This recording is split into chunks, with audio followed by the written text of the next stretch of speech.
my appetite. Don't leave me here high and dry. Oh, well, I don't wanna jinx it, baby, and twist myself at the spine. Don't wanna overthink it, baby.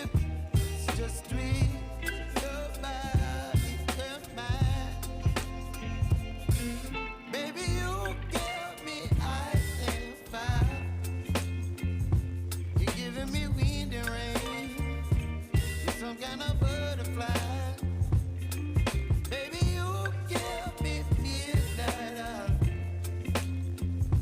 You whip up my appetite. Don't leave me here high and dry. Oh, but I don't wanna jinx it, baby. Let's not get ahead of my time. Oh, but I don't wanna miss you, baby. So I stand up and speak my mind. Oh.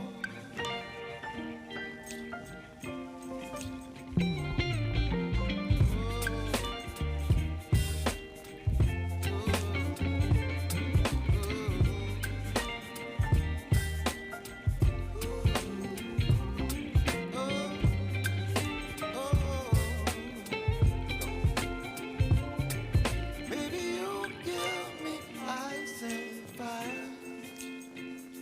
You're chilling wind and rain. You're some kind of butterfly. Baby, you give me midnight oil. You whip up my appetite. Don't leave me here high and dry. Baby, you give me ice and fire. You're channeling wind and rain. You're some kind of butterfly.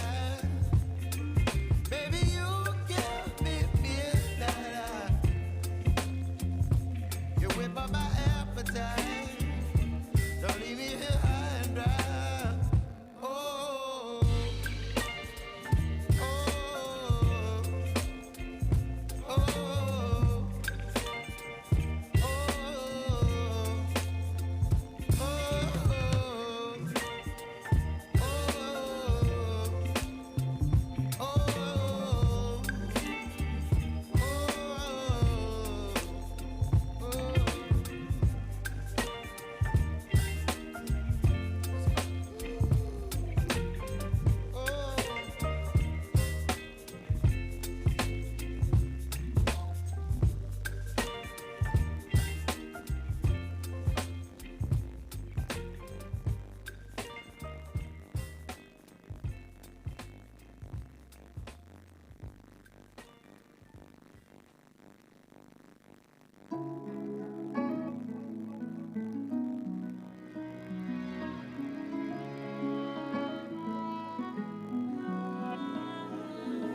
gonna butterfly.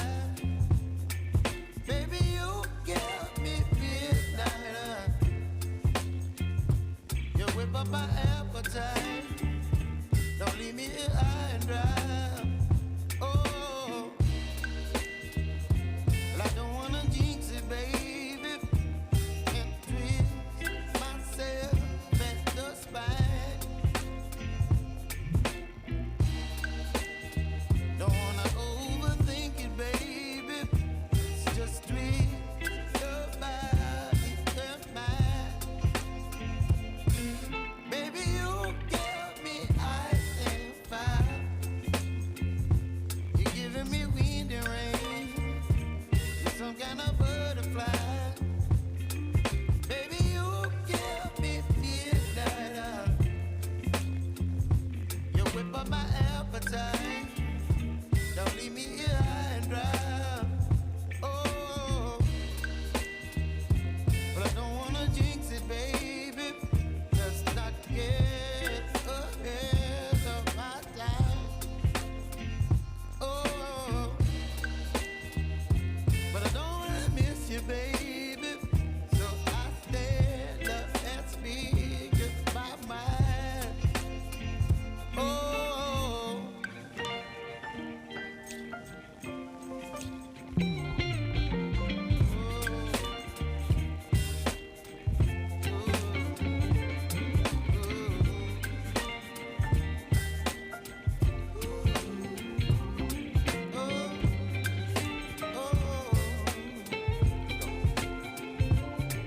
Baby, you give me ice and fire. You're chilling wind and rain. You're some kind of butterfly. Baby, you give me midnight. You whip up my appetite. Don't leave me here high and dry. Baby, you give me ice and fire. You're channeling wind and rain. You're some kind of butterfly. Baby, you give me midnight. You whip up my appetite. Don't leave me here high and dry. Oh, oh, oh, oh,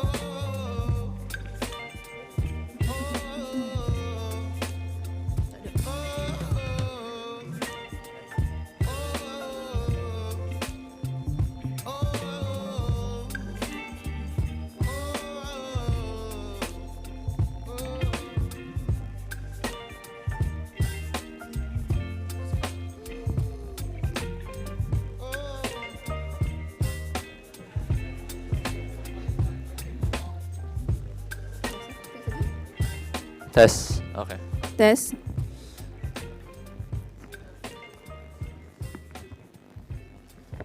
Okay. All right. Assalamualaikum and a very good afternoon to all esteemed guests. Dr. Mahmud Osman American, Datin Ragaya Yusof, professors, lecturers, fellow friends from Masters of Orthopedic Surgery, Masters of Research, and Master of Regenerative Medicine, as well as the Working Committee. Thank you for being here today on this lovely Saturday afternoon, and welcome everyone to Noceral Day 2023.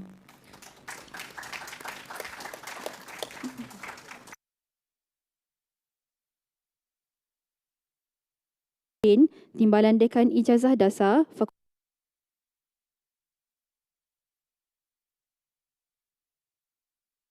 Inilah acara dibuka. Selamat datang ke Noceral Day. Thank you, Dalila. So doing a pantun is not my forte, so I will not attempt. But UM has taught me a lot of things, and I think one of the people who have taught us the most is Prof. Kwan. I think he's taught us life lessons and he's taught us exam tips as well. And I think I've just reminded yesterday on one of the things that he was talking about. He brought out this movie after our short case. He said, "Do you all watch this movie? It's a very important movie." He was talking about Top Gun, so Top Gun Maverick. And he asked us, what's the most important lesson from Top Gun? And he likes to ask vague questions like that. But so everyone answered differently. Everyone said, some people said, oh, you must listen to your elders, you must respect your teachers. But then he answered, time is your greatest enemy. But he didn't specify whether it's a life lesson or whether it's an exam tip. So I brought it home. And one day when my wife was getting ready for a wedding, she was taking an extremely long time. And she was putting on dress after dress after dress. So then she turned back towards me and she looked at me and she said, Jimmy, how do I look? I told her, dear, time is your greatest enemy. And then she looked back at me and she said, dear, I am your greatest enemy. Yeah, so that night, then we went to Baskin Robbins and I spent $50 there. Okay, yeah, but jokes aside, UM does have the best lecturers, and today is really a day of appreciation and celebration of that. Okay, so before we begin, I would like to go through some housekeeping announcements. Okay, first, in any case of emergency, I hope not, there are 2 emergency exits on the top floor. One is on your left and one is just right at the back of the auditorium. And second, the nearest washrooms is just outside this auditorium to the right of Pintu B. And third, please put all your electronic devices on silent mode throughout this event, and your cooperation is very much appreciated. Thank you. All right, now let's all stand and demonstrate our greatest spirit of patriotism as we sing our national anthem and the university anthem.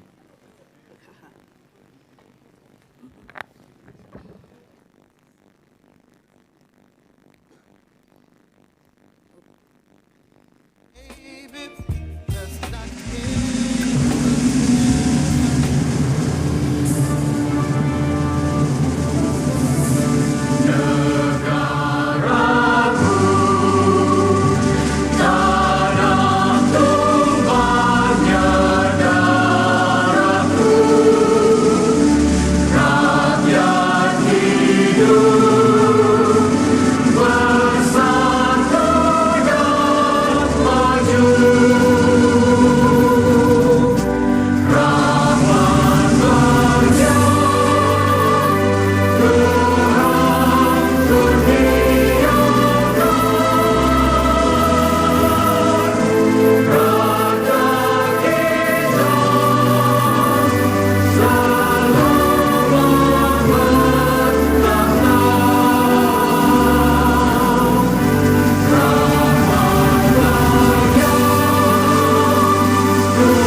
Thank you, everyone. Please be seated. So just a little bit on the history of Noceral, for those of you who didn't know. Noceral stands for National Orthopedic Center of Excellence in Research and Learning, and it was first established in 2005. It all began with a general idea due to the lack of bone bank availability for patients' requirement. So Noceral was born, and since then, we never looked back. Tissue Engineering Group was started under the guidance of Professor Dr. Tunku Kamaruzaman, and researches and studies have been expanding to include other musculoskeletal tissue components such as tendon, bones, cartilage, and muscle. And it is Noceral aim to become an integrated, interdisciplinary, world-class premier center in orthopedic surgery research and other related fields. And do you know that currently we have 8 labs in the Noceral building itself, and mainly it is the Cell and Tissue Regenerative Lab, Transplantation Lab, Microsurgery Lab, Biomechanic Testing and Research Lab, and the Orthopedics Molecular and Biological Lab. So enough talk about Noceral. Jimmy, can you tell us what is Noceral Day all about and the agenda? Right. Well, Noceral Day is an annual celebration of the graduates who have just completed their exams. It's a ceremonial presentation of awards for the well-deserving winners, and a day where we appreciate the tireless education we all receive from the professors and lecturers. Noceral Day won't be a Noceral Day until the big man himself come and give a word or two. And without further ado, I would like to invite Professor Dr. Vivek Ajit Singh to give his welcoming speech. A very good afternoon to our distinguished guests, Datuk Dr. Mahmud Maikan, Datin Rogaya, Datuk Professor Tunku Sara and her husband Intek Zulkifli, Professor Sanjay Rampal, who I just called, he said he'll be a bit late, he'll join us after lunch, Professor No Faisal Yassin, our head of department, our senior consultant, Professor Tunku Kamarul, my colleagues and friends. It gives me great pleasure to welcome all of you to the 9th Noceral Day.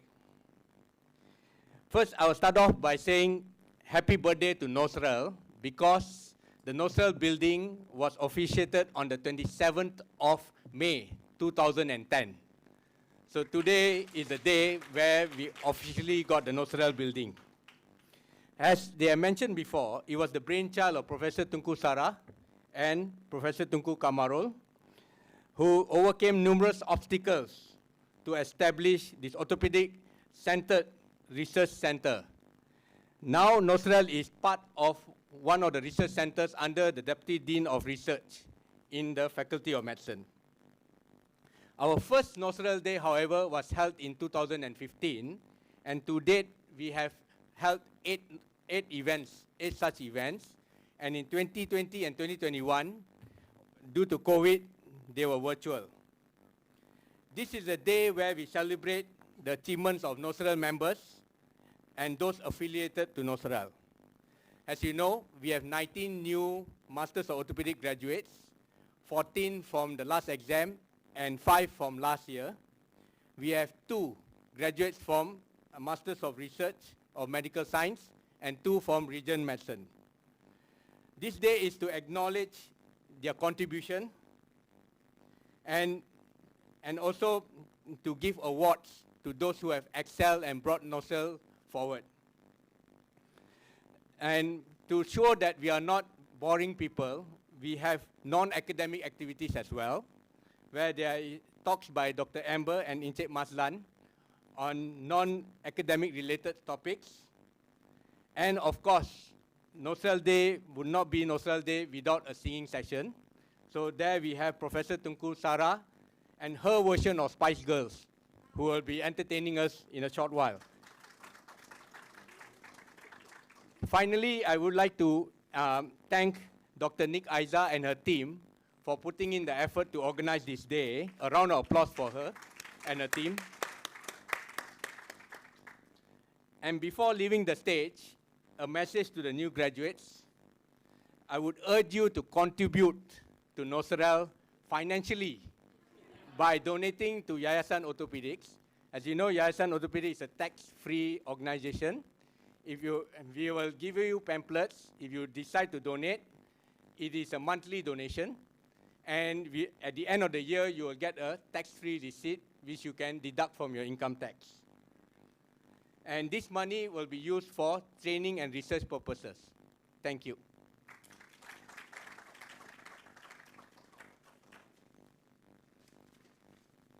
Thank you, Prof. Vivek. You know, it's a heartfelt message when the speech is longer than his below-knee amputations. Next up, we have the sweetest, kindest head of department in possibly the whole of Malaysia. Yeah, and and he is strict when he needs to. He needs to be. He never says no to anything you ask for, and he doesn't take no when he's trying to push you. And the only reason he has a no in front of his name is because he has a Yas behind it. Okay, so let's give it up for Prof. Nur Faisal Yassin.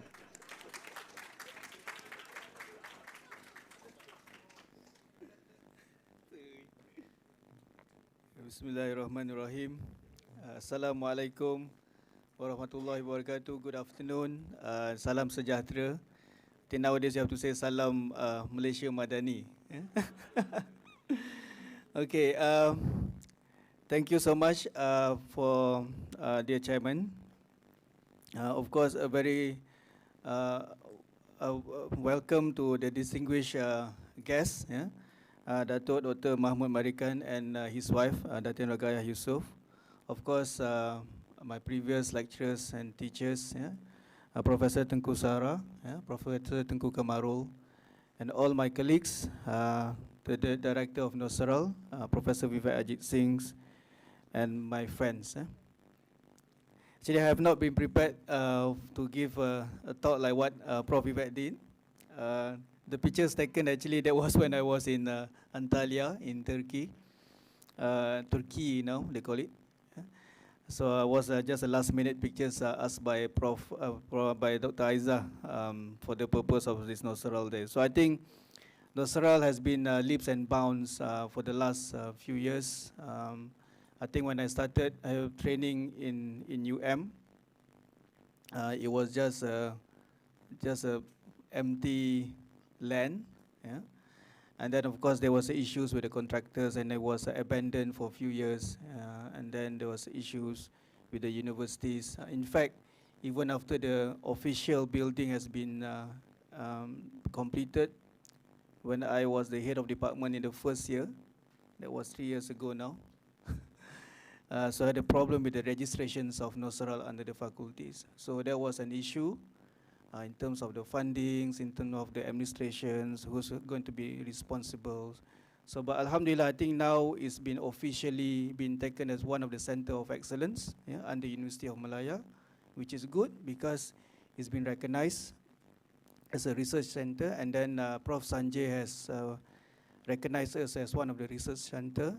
Although prior to this, we have done a lot of research work, a lot of teachings.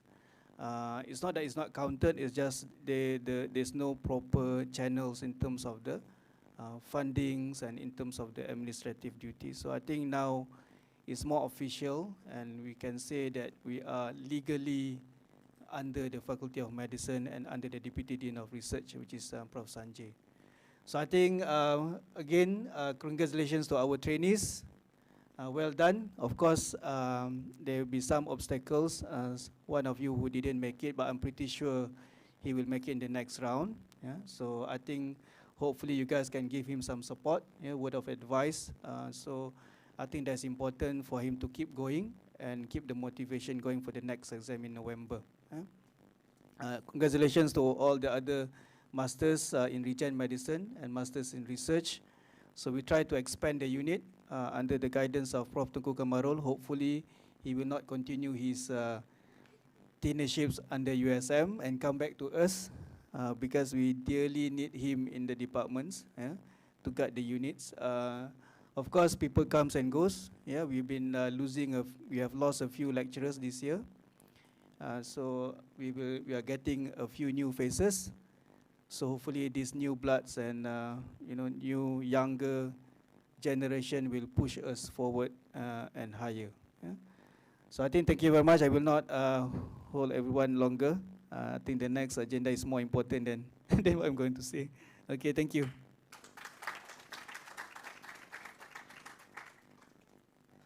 Thank you, Prof. Faisal. Well, if you look at me like how you look at the cat in this photo, I think I will pass my long case very well. Okay, right now we will have a leisurely talk by one of our dear foot and ankle surgeons. And maybe some of you will be thinking, before lunch, how am I going to burn all the calories that I'm going to be eating? And I don't know of anyone better but this next speaker. So she completed her MS Ortho in UM in 2017 and is now the head of the foot and ankle unit in UM. After 3 months of my foot and ankle posting with her, I've summarized 3 things that she loves most. And I hope I got it right. Number 1, CrossFit. Number 2, bread. And number 3, not Jimmy, her nephew and niece. Today, she's going to talk about one of those things. Please welcome Dr. Amber.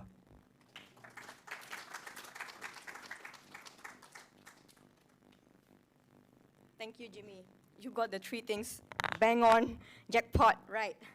Okay, first I would like to thank Dr. Nick Aiza, the organizer of Noceral Day, for inviting me to talk about something that I'm very passionate about. Let me just open my slide, sorry. So now I stand in between the way of lunch and everyone else. I hope everyone is not that hungry and can still wait. Okay, so I'll be talking about CrossFit, and it has become an escape from me, from work, daily life, name it, it makes me happy.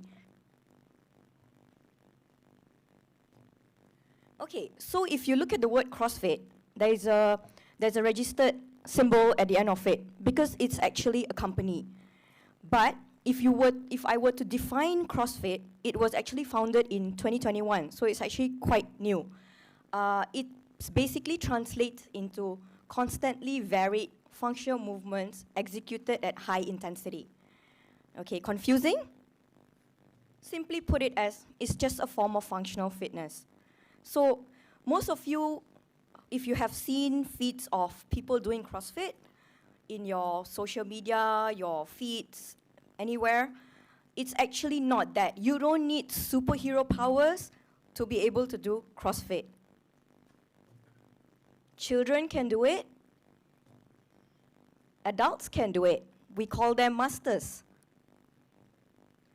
Adaptive athletes can do it. So CrossFit actually has avenue for people who are disabled, and we don't categorize them as disabled. We call them as adaptive athletes. Okay, now look at this pyramid. So CrossFit actually is based a lot on this pyramid. It is the hierarchy of human development, physical. So if you look at the bottom, it gives the most amount of value to nutrition. So nutrition, as we all know, is actually a molecular foundation of fitness and health. Now let's look at metabolic conditioning. When you do metabolic conditioning in CrossFit, it actually builds capacity. And because of the way the workouts are programmed, it helps you to build efficiency of both short-term, medium, and long distances, all simultaneously. Gymnastics helps you build functional capacity for you to be able to move your body with control and range of motion. Weightlifting, I put and throwing there because in CrossFit we love to throw weights overhead. So anyways, it helps you develop ability to control external objects and produce power. Later I will show you how each of this comes about. And last but not least, CrossFit is actually a sport to people who are not aware of it. So when you apply this to fitness in a competitive atmosphere with more randomized movements than the usual everyday workouts that we have, and a lot more skills involved, then it becomes a competitive sport. And I like to add this to the pyramid, which CrossFit doesn't add, because I feel sleep, recovery, and mobility are very, very important. It helps you recover, it helps you perform better, and it prevents you from having injuries. Okay, now look at this. These are the three basics of CrossFit: weightlifting, gymnastics, and monostructural metabolic conditioning. Okay, I will start with weightlifting because that's my favorite component of CrossFit.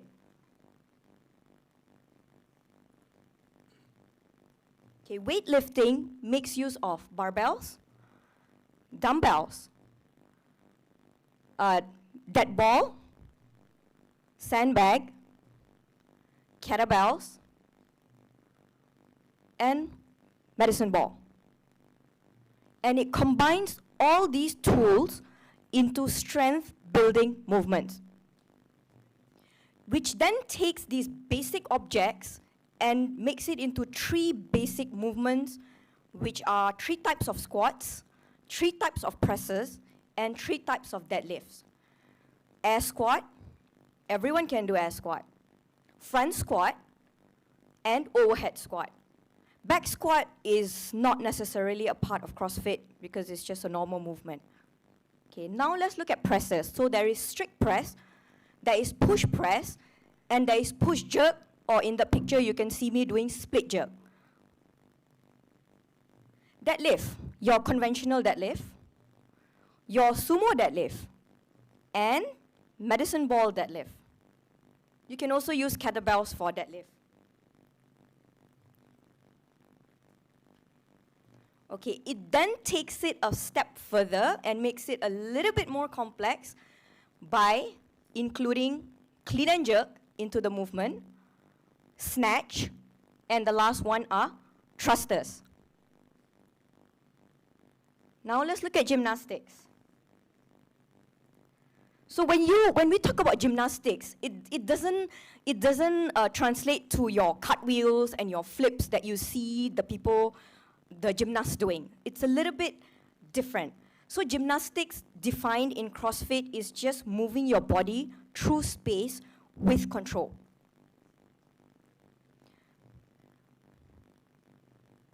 So something as simple as a sit-up or an ab mat sit-up is part of gymnastics in CrossFit. Pull-ups, push-ups, bar muscle up.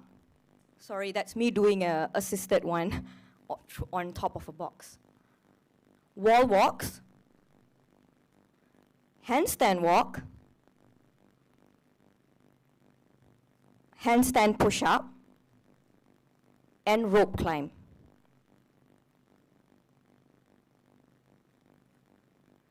Okay, now let's look at what is monostructural metabolic conditioning.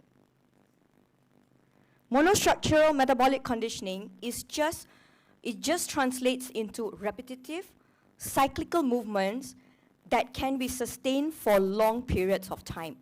So, example, if you're just running, that's monostructural. You just run.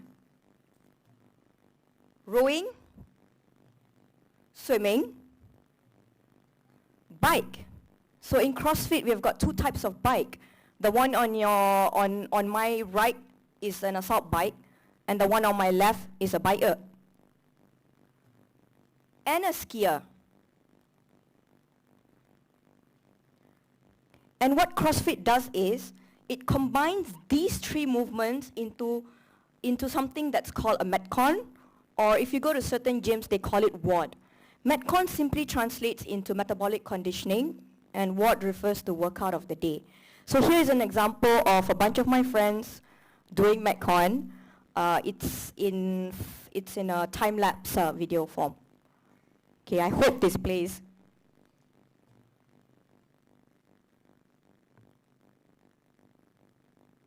Okay, so you can see we're making use of all the components. We have got barbells, we have got biker, we have got rower, and a part of the video is missing, so we actually had the gymnastic components, which was toes to bar. And we did it in teams of 2. Okay, so normally this WOD or a Metcon, once you have finished the strength component of it, it can range anywhere from 10 minutes to 45 minutes to about an hour. It really, really depends.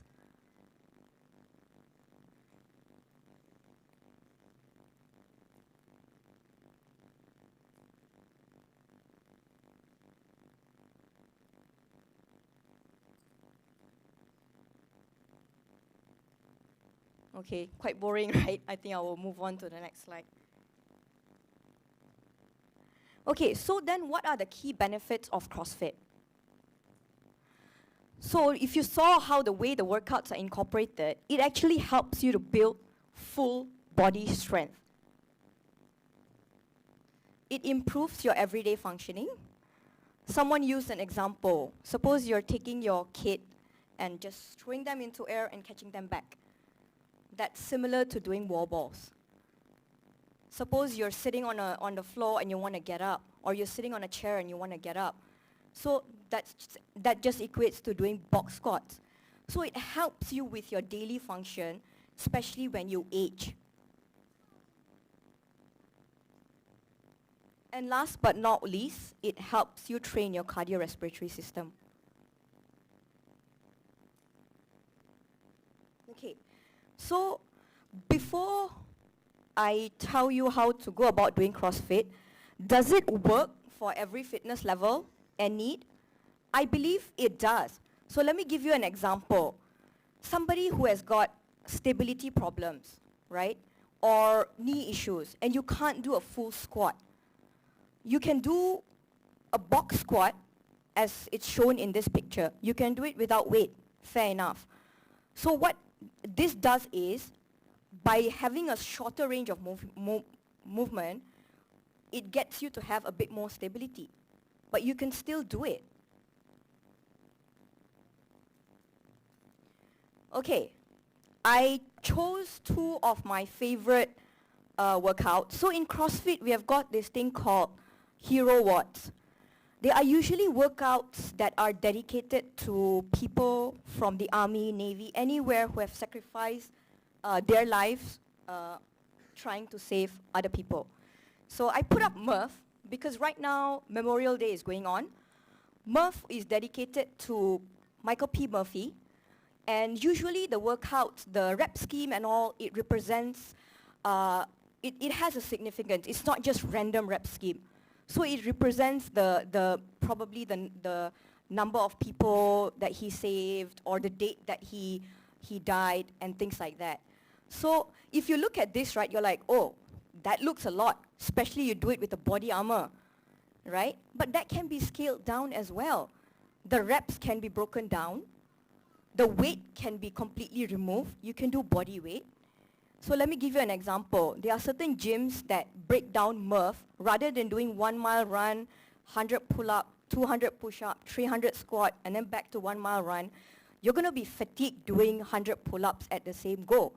So you do your 1 mile run, you break it down into 10 pull-ups, 20 push-ups, 30 air squats, and you keep on going until you achieve that number. Okay? Another word next to it is Saman. Saman is the name of the person. If you remember, there were a bunch of kids who were in Chiang Mai who were trapped in the cave, footballers. So he's the one who saved them and died trying to save their life. So this workout is dedicated to them. So again, you see, you can scale down the weight. You can scale down the rep range. You don't need to do 8 rounds. You can do 4 rounds. If you can't do a barbell, you can replace it with wall ball, with kettlebell, with dumbbell, anything. As long as you move, that's the key, right?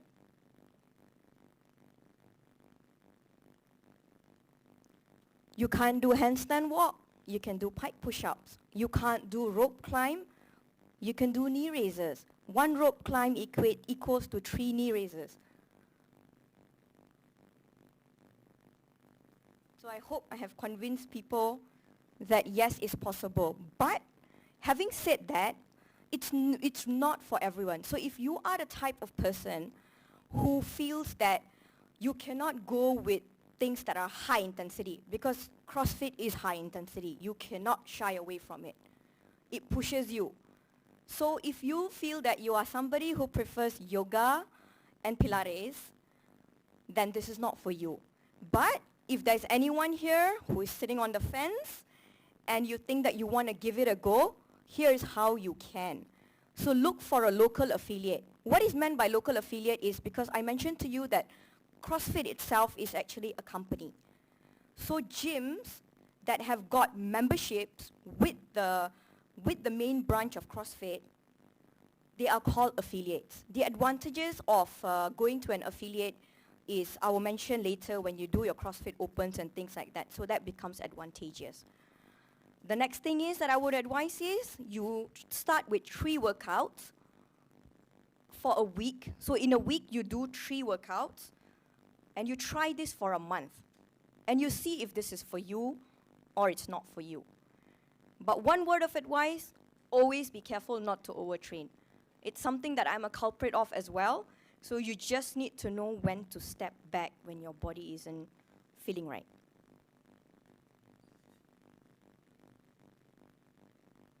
Okay.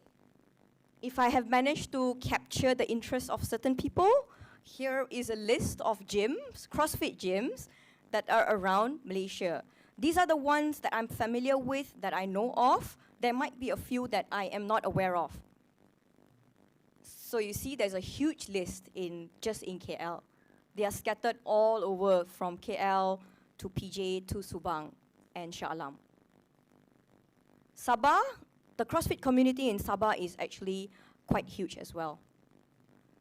Johor Bahru and other parts. So you can see there are certain gyms that I have highlighted with the red, and they have the term CrossFit in front of them. So these are the gyms that are CrossFit affiliates. So when they're affiliated with a CrossFit banner, they can use the term CrossFit in their gym name. If they're not, they cannot put the word CrossFit. Okay, so let's see. Since I said CrossFit is actually a sport, so there is something that exists and it's called the CrossFit Games. So let's see what is the pathway to the games. I haven't reached there. I don't think I will in this lifetime, but let's see how to get there. So CrossFit, generally, the games, it divides the world into regions. So you have North America, which is divided into East and West. Then you have South America, you have Europe, you have Africa. You can see Asia is very big. Usually the Russians actually conquer the Asian market. But you will see there will be quite a lot of Korean and Japanese athletes who make it to the games, and Oceania. So CrossFit typically, it happens every year. It begins somewhere around February, March. These dates are from last year. And it starts off with the open. The open workout, anybody can sign up as an individual category. There are age groups to it, age category. Masters is 35 and above. And there is teens between 14 to 16. Okay? And usually they will release one workout every week. So you can see it's 22.1, 22.3, and 22.3. The 22 refers to the year that the workout is being released. 1, 2, and 3. So you get a week to attempt that workout and achieve a good score. And you will actually be given a world ranking based on your region that I showed you earlier. Okay, so the advantage of going to an affiliate gym when you're doing your open is everything is done out for you. You don't need to record. You do not need to record and show the weights that you are using, the type of barbell you're using, the measurements for the wall walk and things like that. You just have a judge who is at that gym and they can score you. And they will submit your grades to the CrossFit website. But if you go to a gym which is not affiliate gym, you may need to set this up yourself, or you can ask the coaches there to help you do it. So it's quite satisfying to see where you fall in the world ranking. And even though you see that Asia is quite huge on the map, they do categorize the open based on countries. So there will, and not just there will, there are the fittest in Malaysia, male and female, every year. Okay, then it jumps into the quarterfinal. So from each region, I'm not going to get into the details, but the certain top athletes will move on to the quarterfinals. And then from there, they will move on to the semifinals. So the ones that make it to the top certain number in semifinals actually get to compete at the CrossFit Games. But they do have this thing that's called a last chance qualifier. So after the semifinals are over, they would have a small competition here and there on the map for people who to be able to qualify again. Okay, so you can see the categories that they have for the CrossFit Games. There is individual. You can see there's a huge age range. So it falls into that. It's not hard. And then the teams, there will usually be teams of 4. It has to consist of 2 men and 2 women. And you can see, so they have started including adaptive athletes since 2022, since this year. And they actually categorize them according to their disabilities and let them compete in their group. Unfortunately, it does not follow height and weight. That's all. Okay. So basically, what happens after you compete in the CrossFit Games? You are titled the fittest on earth. Okay, so you can see top there, female, male. That's Tia Toomey, Justin Medeiros, the team, Mayhem. And these are the senior ones. I'm sorry, I'm not familiar with their names.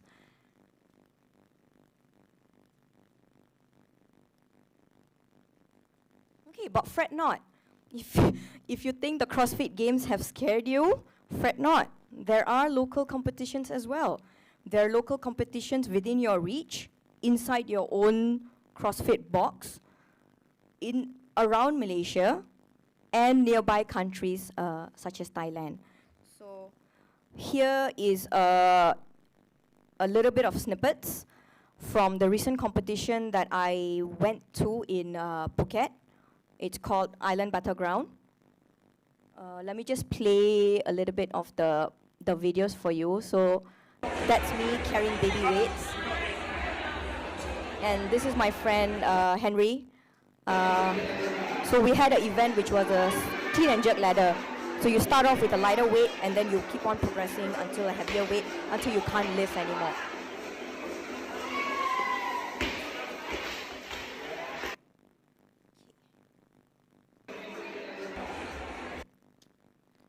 These are some more pictures. So we don't just work out, we actually have fun, right? So you see the group of people here, we all represented my CrossFit box in Singapore, CrossFit Urban Edge. And that's me and one of my friends, Piram, after the first event, after completing the first event on day 1. Okay, so it's not just the community and friends that you have outside as a competition. So these are snippets from the competition that we had at our box. So at CrossFit Urban Edge, we were celebrating the 6th anniversary of the box, and we were divided into teams. So you can see this is my team. So we had a challenge that was scattered every week over a 1-month period, and it built up to the day of the anniversary, and the competition on the day was something like an amazing race. So we did that, and then you end up back in the box for a party. So this picture here, you can see we're in Teluk Air, and we were waiting to do the second challenge and guess. So it was literally like an amazing race. They give you clues, and you have to find where to go and solve puzzles and do some physical stuff. Okay, CrossFit, it actually has a belt of education to it as well. So if you go to their website, and if you're interested to improve yourself or probably become a coach somewhere down the road, I don't know, you can get certified.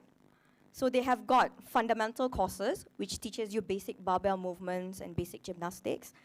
They have got certificate courses.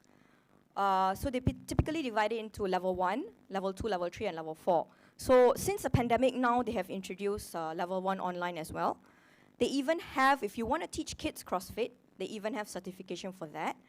And then a bit more advanced coaches, they have specific certifications, and it's not a course anymore, which is level 3 and level 4. Apart from that, they actually have specialty courses, which if you want to learn just aerobic capacity component of it, you can. You want to learn just gymnastics, you can. You want to learn just weightlifting, you can, right? And at the end of the day, you get a certificate that looks like this. Okay, now let me talk about nutrition. I think it's probably the most important topic that I have to share. Might get a little bit confusing along the way, but I hope I can help people follow this nutrition sort of a diet. So you can see these pictures, they were actually taken from my competition in Phuket. So if you go to Thailand, they're actually very, very into CrossFit. They have gyms that have become like a fitness retreat sort of a thing going on. So it's not just gym, they will actually have a cafe or a restaurant, and they serve food like this there, which meets your macros. Okay, Craig Glassman is the person who founded CrossFit, and he lives by this philosophy when it comes to diet. He says, eat meat and vegetables, nuts and seeds, some fruit, little starch and no sugar. Keep intake into the levels that will support exercise, but not body fat. Okay, let me talk about zone diet. Zone diet has actually been around for like over 32 years. It was originally created for people with chronic diseases, especially the ones who are suffering with diabetes. And then CrossFit incorporated it into its programming. And you'll be surprised, in CrossFit, we don't diet because I want to get skinny or I want to get smaller and smaller and disappear. We eat for performance because CrossFit is a sport. So what it does is zone diet. It controls blood sugar and minimizes inflammation, which helps curb hunger and reduces the risk of chronic diseases.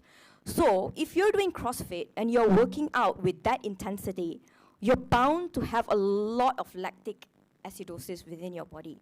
So what the zone diet aims to achieve is to convert your acidic state into a bit more of an alkaline state, reduce inflammation.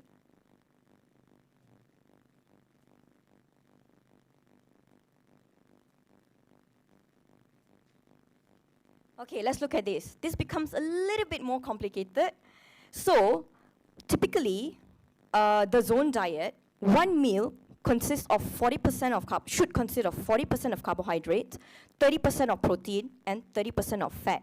You're surprised, right? Carbohydrate is higher than protein. Because in CrossFit, you need energy to fuel your workouts. So you actually need carbohydrates. And this has been tested on a lot of athletes, and it's a system that works.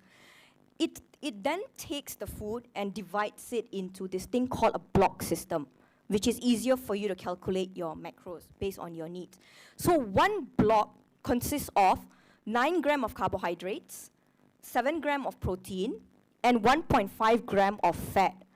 This is with the assumption that the protein that you are taking already has another 1.5 grams of fat.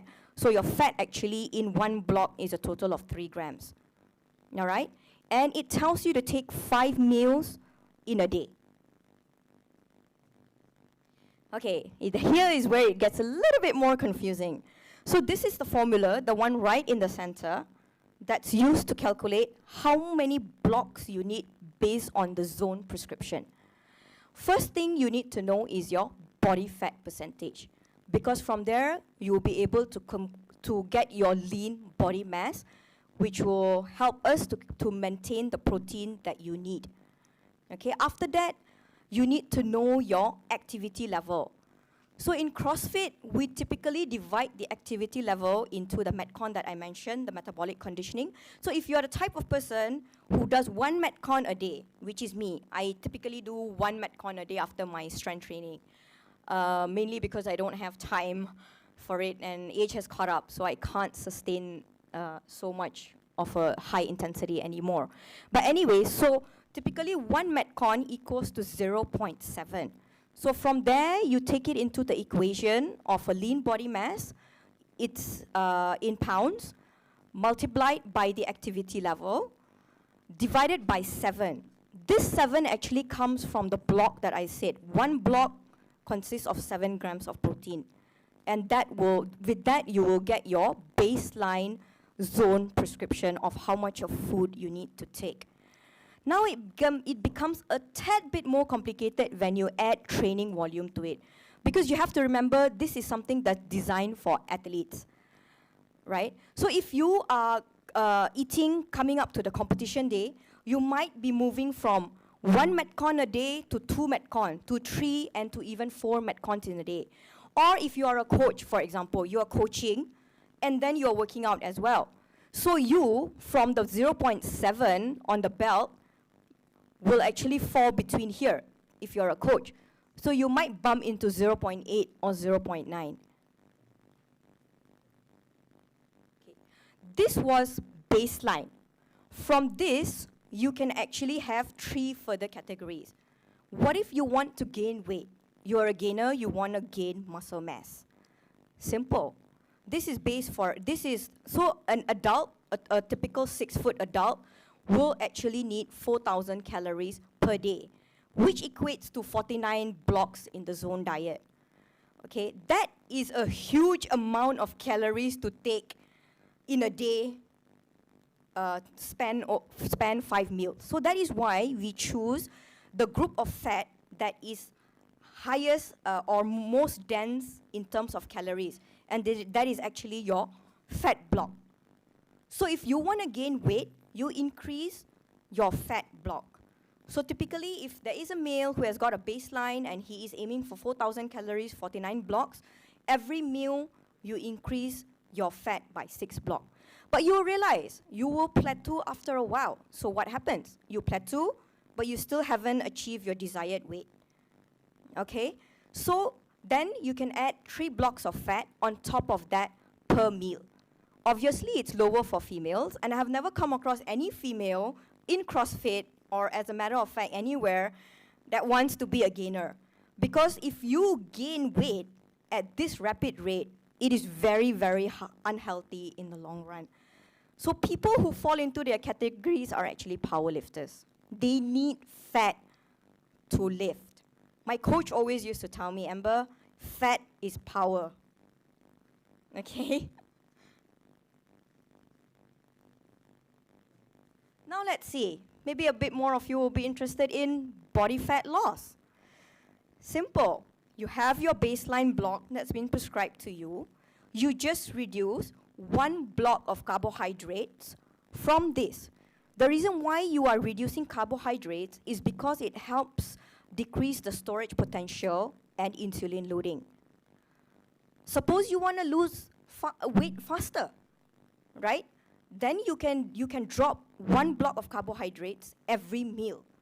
But having said this, you're eating for performance. You will realize that if you go in a calorie deficit, you're going to compromise performance and function, and you'll be prone to injuries, right?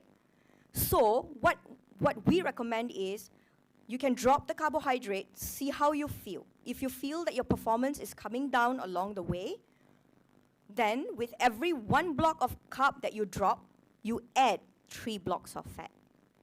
I know it's a little bit confusing. When I first went into zone diet, it was confusing as hell for me as well. And last but not least, you need energy and you need recovery. So this actually refers to the window period, which is right after your workout. Okay? Which typically refers in people who work out is your post-workout meal. So you can increase your carbohydrates by 0.4 to 0.8 gram per kg of body weight, depending on how heavy you are. And protein, 0.2 to 0.4 grams per kg of body weight, right?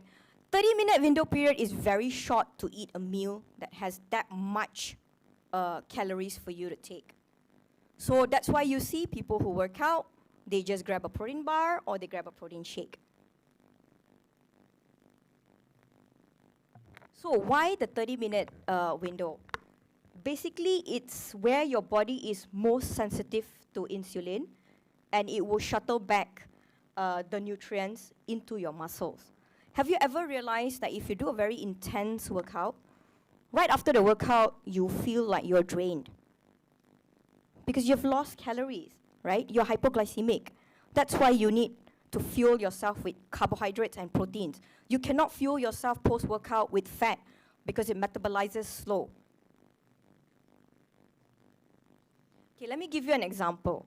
Suppose somebody weighs 210 pounds and has got a body fat percentage of 14,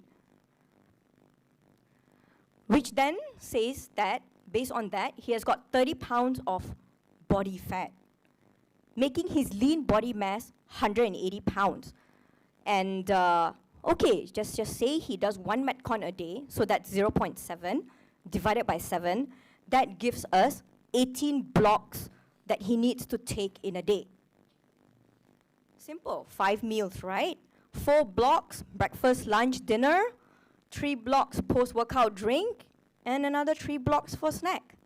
That makes your 5 meals.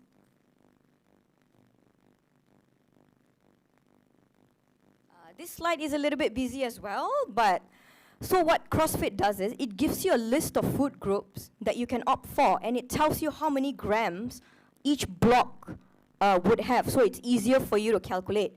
And if you follow the zone diet, it categorizes things like cheese into protein. Things like milk are combo, that means they have got both protein and fat. And it actually has a list of favorable and non-favorable carbohydrates. That's where you look at the next slide. This whole slide consists of non-favorable carbohydrates. Unfortunately, it consists of the yummiest food. Consists of your bread, your rice, your sauces, literally everything.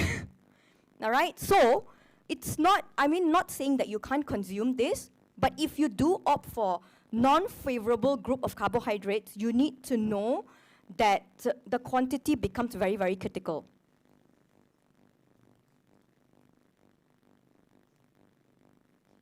Still very confused?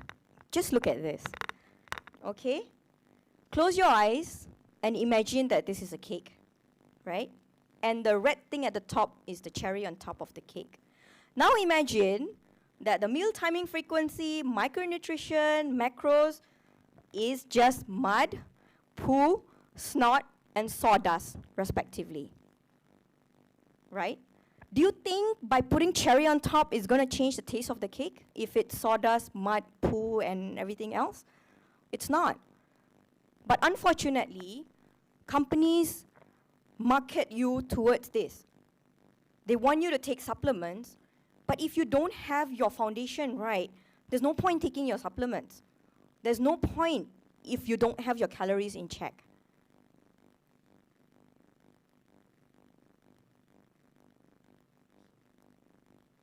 That was the boring part. Now a little bit more about CrossFit is a lot about community-based. And these are snippets from my life. It's quite personal to me, so please be kind. All right?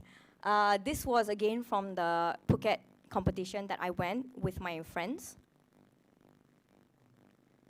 So you actually have a community inside the box. You can see at the top right, we had a small competition. We were celebrating Halloween. This one is from the anniversary. This was my team. We were supposed to complete 30K rowing as a group. So we row 2 minutes, one person, switch, next person, next person, next person, until we achieve 30K calories on the rower. Yeah, so we have a bit of fun. We do have a bit of fun. We muck around as well. And here is with my gymnastics coach. Having said that, we don't just have a community in the gym, we actually have a community outside the gym. You can see there's someone holding their dog, we're having fun at the beach. We went to Halloween nights together as a group. We celebrated Jerry's birthday. This is my farewell from Singapore. And this is just us, a small group of us that went to Phuket for the competition. Okay, you see this person on the right and this lady on the left. This is Jeff. He's a chiropractor. He also has the title of a doctor. This lady is Queen. She's a lawyer. They are one of the co-founders of CrossFit Urban Edge. The beauty about my gym in Singapore was that the founders had a day job. So it's possible. Queen just delivered. That's their son, Teddy. His nickname is Teddy. His full name is Theodore. You can see he's there at the back. The community welcomes him into the box. He has got the ear muffles on to block the sound of the barbell and the music that will be playing in the background. But yes, he's there and they are there working out. She is, I believe, 2 weeks postpartum. You can see it welcomes pets as well. That's Xiao Hui, the little black one. Literally, I think Chinese Xiao Hui translates to little black one. And that's Riku. Here is another lady, SK. She's actually from a gym here in KL. She's an interior designer. She was, I think, 36 weeks pregnant here, and she worked out right up to delivery, and so did Queen. So if they can do it, what's your excuse? Okay, let me show you another thing that's very, very community-oriented about CrossFit. Everybody supports everyone, whether it's a competition setting or whether it's not competition setting. So let me play the competition setting for you. This is, again, the video from my competition in Phuket. This is Markova. This is her last lift on the clean and jerk ladder. I believe this is 85 pounds. So you can see when she's going to start lifting, how everyone is going to come and cheer her on. She misses the lift, unfortunately, because it's a clean and jerk ladder and she's on her last. So it's one squat clean, one power clean, and one jerk that you saw my friend do earlier. But you see how everyone just comes together and cheers her on? The ones competing, the ones cheering on, everybody is there. Okay, let's play this video. This is just a normal workout in my CrossFit gym here. This is my coach, Akid, doing just 30 clean and jerks for time.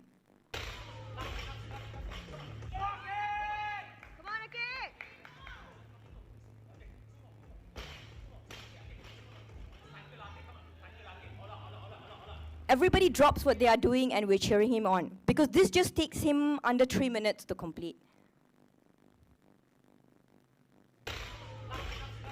So in CrossFit, there's a saying, if you're the one that finishes last, you actually have the most number of people cheering on for you. Okay, now a little bit about CrossFit and travel. I love to explore CrossFit boxes around the world when I travel. The reason being is because of the community concept that it has built for itself. It's not just me, it's everyone else who does CrossFit. When we travel, we try to drop into boxes. The boxes all over the world. I'm using the term box because CrossFit gyms are actually typically referred to as a box because it's just one huge open space. So a CrossFit box, it's easy to drop into a CrossFit box. The moment you step in, everyone welcomes you. Doesn't matter you're traveling, you're a first timer, you're welcomed to inside the box. It feels like you belong. So that's the beauty of it. So this is from Bali. I dropped by CrossFit Wanderlust, and I'll just play a video for you. So this is a huge gym. It's almost like a fitness retreat where you can actually book. They have got resorts for you to stay as well and just work out. Let me just play the videos for you. So I managed to join one of the classes. So this on the right side is people warming up just before the Metcon. And this is the other half of it where people are just doing their own workouts. Right? So their motto is eat, sleep, train, repeat. Here is the other half of it, which they call rest and recovery. So they actually have things for you to recover. So they have a sauna, they have a leg compression machine. On the left-hand side here, they actually have graduated ice baths. So the first one is a heat bath. Second and third is a ice bath. And they have pool for you to dip in, recover, swim, and they have cafe that offers you healthy food and drinks. This is the second gym that I dropped by in Canggu. It's a smaller box than CrossFit Wanderlust. This is S2S CrossFit. This person right in the center here, that's Sam. I met him at the Island Battleground in Phuket competition, and he told me that if I do come to Bali, drop by at his box. So I did. And you see, the thing about this is that you get to make friends. I met this random lady who is lucky to be in Bali for a month, and she's just there to improve her fitness.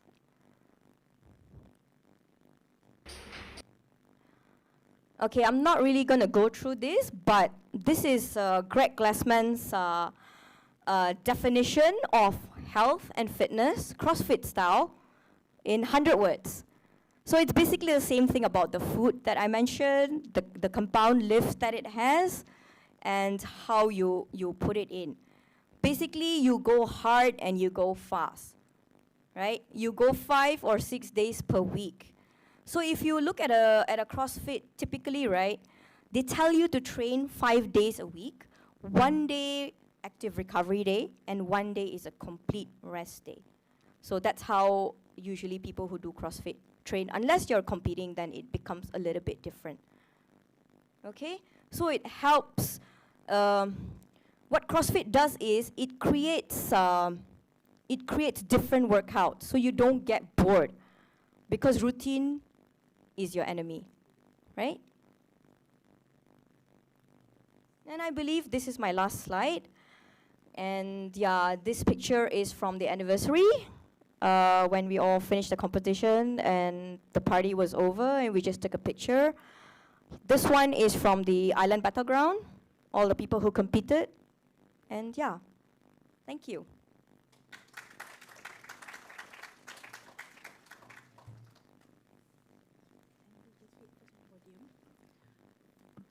All right, thank you, Dr. Amber, for such an interesting and intense talk on CrossFit. I'm sure some of us are already inspired to join CrossFit someday, hopefully. Someday, hopefully. Okay, now, Dr. Amber, please remain on the podium. I would like to invite Prof. Vivek to present a small token of appreciation to Dr. Amber for her wonderful talk.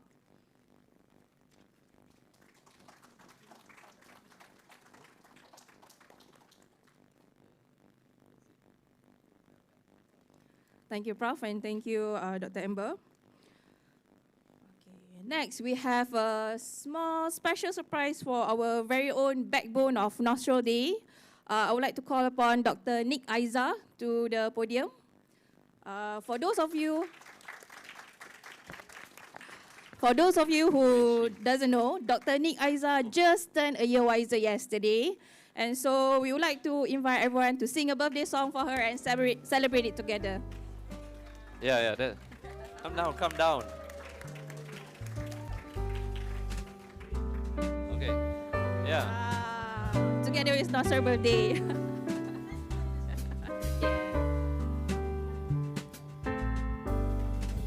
Are we singing? Okay, birthday to you. Happy birthday to you. Happy birthday to Dr. Nick. Happy birthday to you.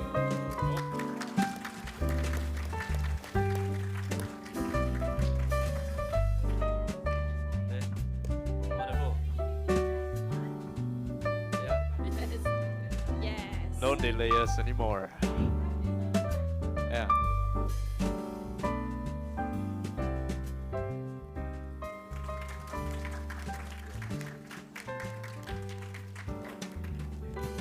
Alright, happy birthday again, Dr. Nick.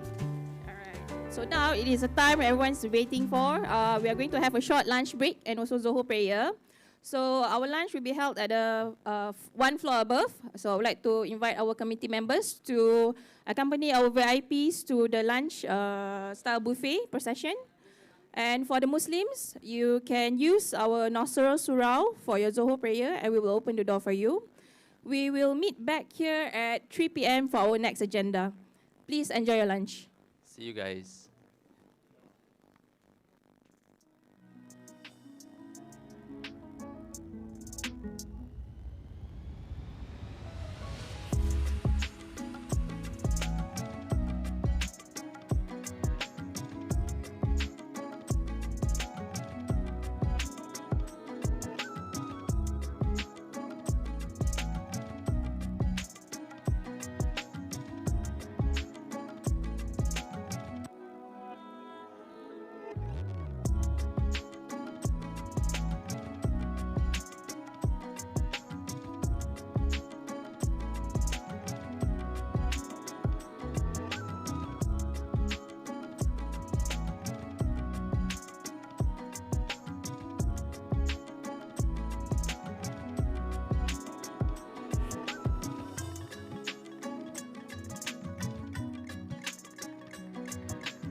Baby, you give me ice and fire.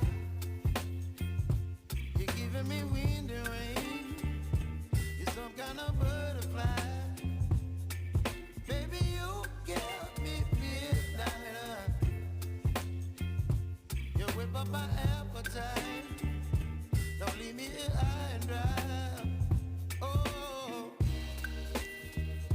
well, I don't wanna jinx it, baby.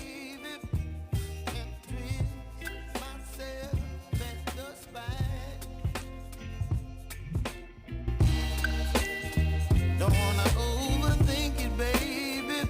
It's just tweak your body and mine. Baby, you give me ice and fire. You're giving me wind and rain. You're some kind of butterfly. Baby, you give me midnight. You whip up my appetite. Don't leave me here high and dry. Oh, but I don't wanna jinx it, baby. Let's not get ahead of my time. Oh, but I don't wanna miss you, baby. So I stand up and speak just my mind. Oh.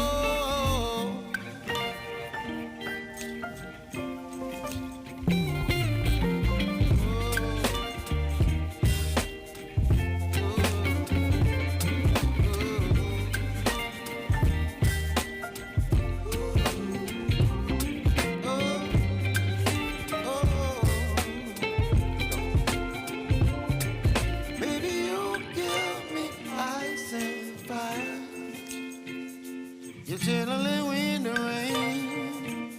You're some kind of butterfly. Baby, you give me midnight.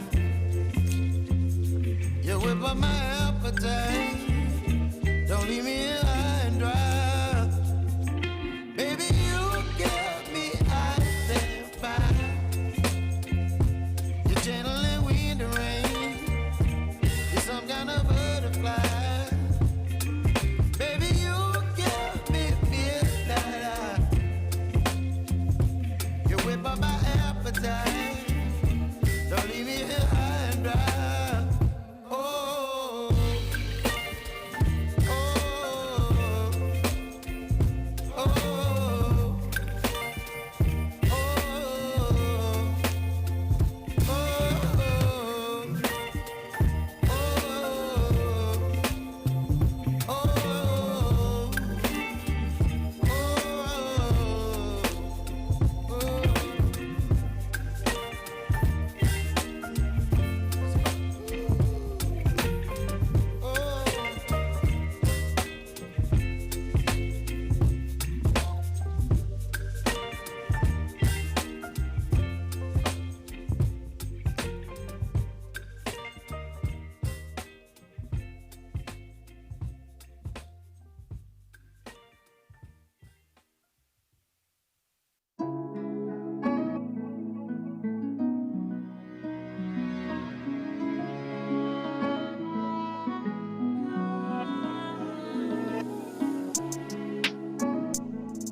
You're chilling in the rain. You're some kind of butterfly.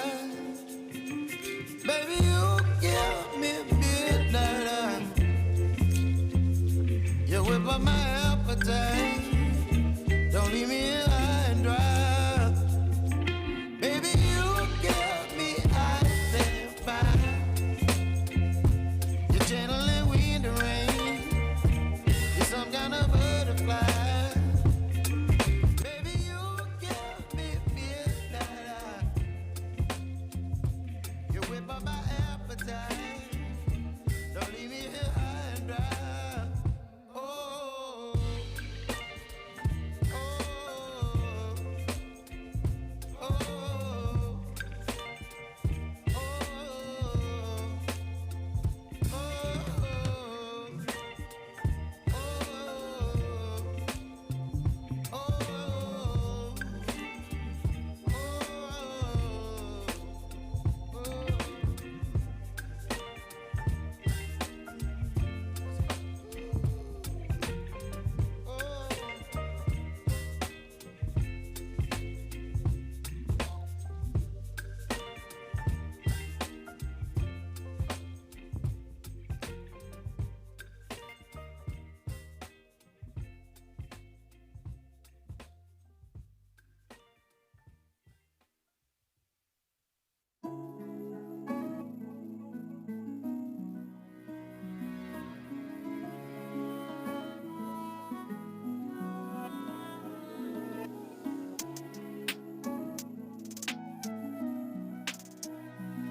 baby, you give me ice and fire.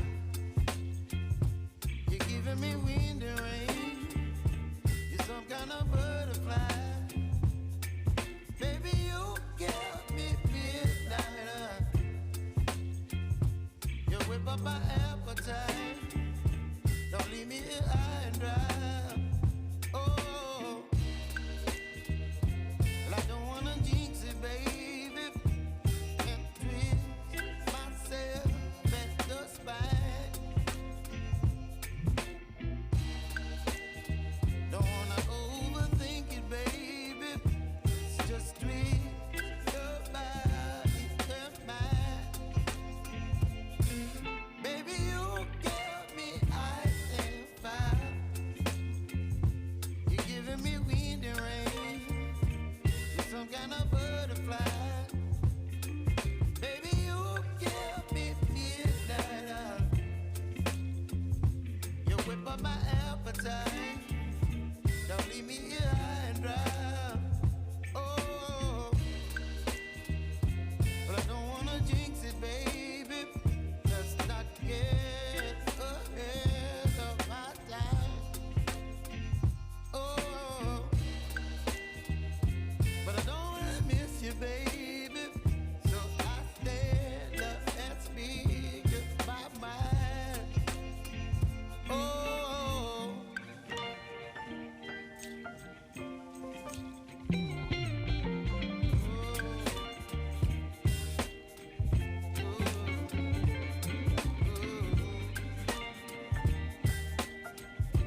You're some kind of butterfly.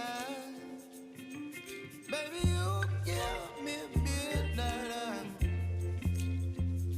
You whip up my appetite. Don't leave me here high and dry. Baby, you give me ice and fire. You're channeling wind and rain. You're some kind of butterfly. Baby, you give me midnight. You whip up my appetite. Don't leave me here high and dry. Oh, oh, oh, oh,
baby.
some kind of butterfly.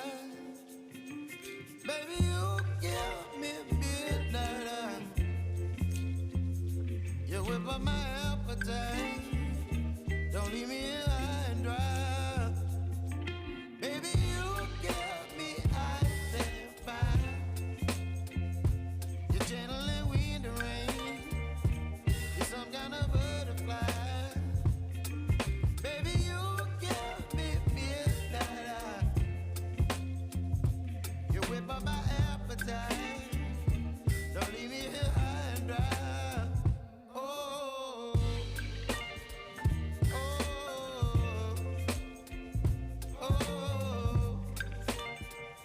oh,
baby,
You're some kind of butterfly.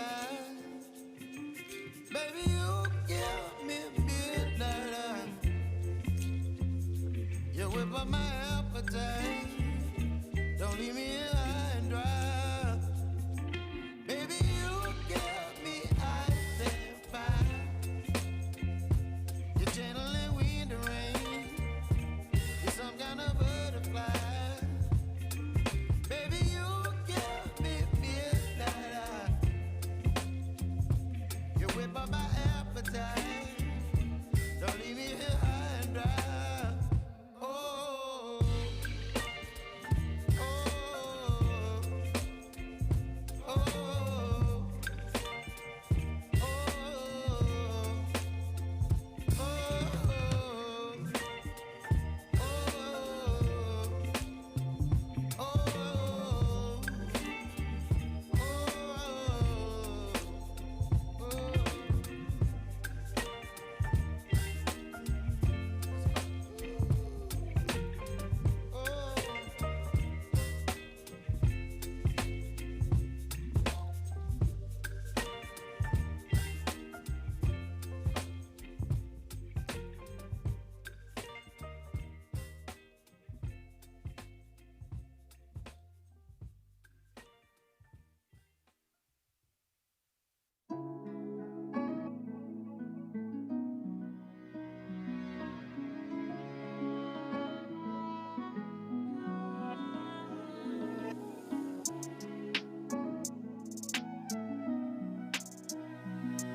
baby, you give me ice and fire. You're giving me wind and rain. You're some kind of butterfly. Baby, you give me midnight. You whip up my appetite. Don't leave me here high and dry. Oh, well, I don't wanna jinx it, baby, and twist myself at the spine.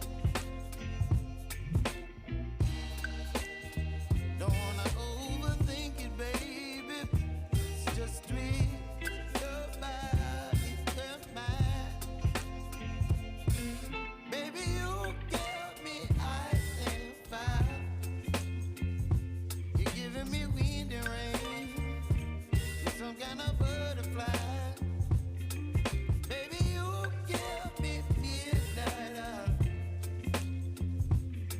up my appetite. Don't leave me here high and dry. Oh, but I don't wanna jinx it, baby. Let's not get ahead of my time. Oh, but I don't wanna miss you, baby. So I stand up and speak just my mind. Oh,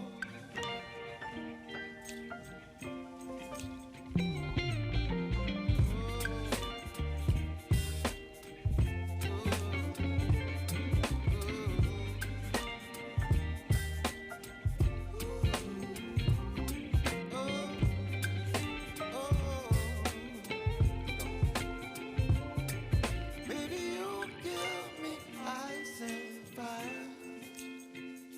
You're channeling wind and rain. You're some kind of butterfly.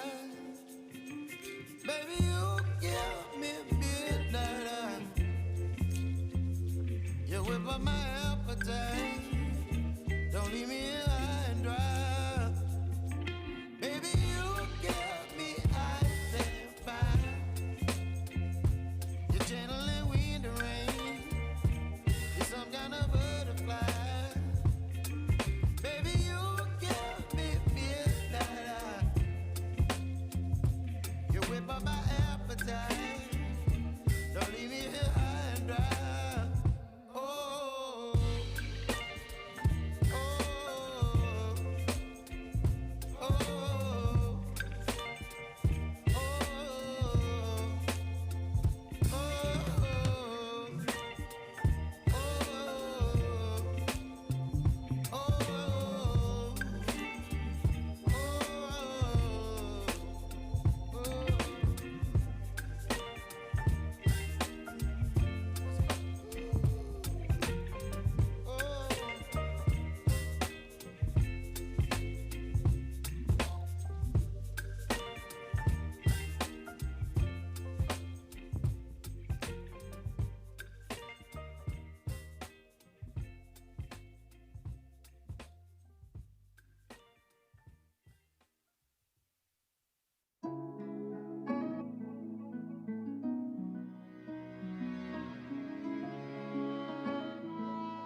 up my appetite. Don't leave me here high and dry. Oh, well, I don't wanna jinx it, baby, and twist myself at the spine. Don't wanna overthink it, baby.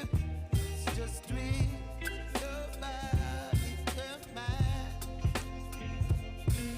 Baby, you give me ice and fire. You're giving me wind and rain. You're some kind of butterfly. Baby, you give me midnight. You whip up my appetite.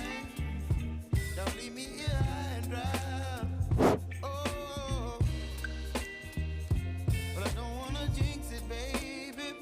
Let's not get ahead of my time. Oh, but I don't wanna miss you, baby. So I stand up and speak my mind. Oh.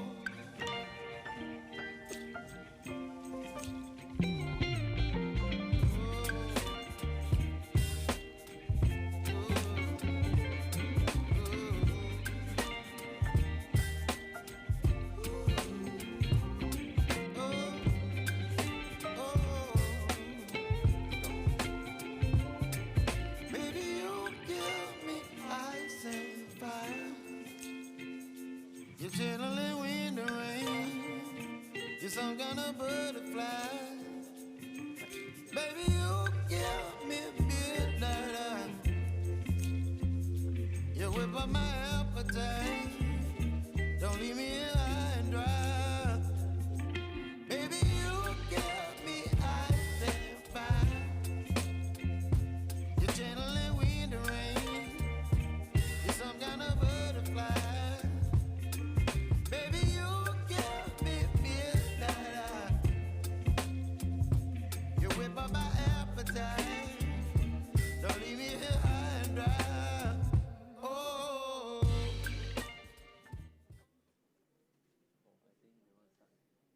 Not yet. Dr. Nick's not here yet.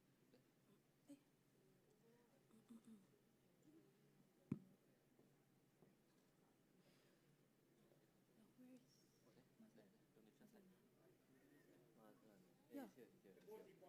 Ah.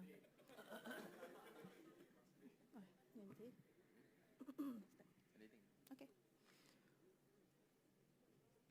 Sarah not here yet.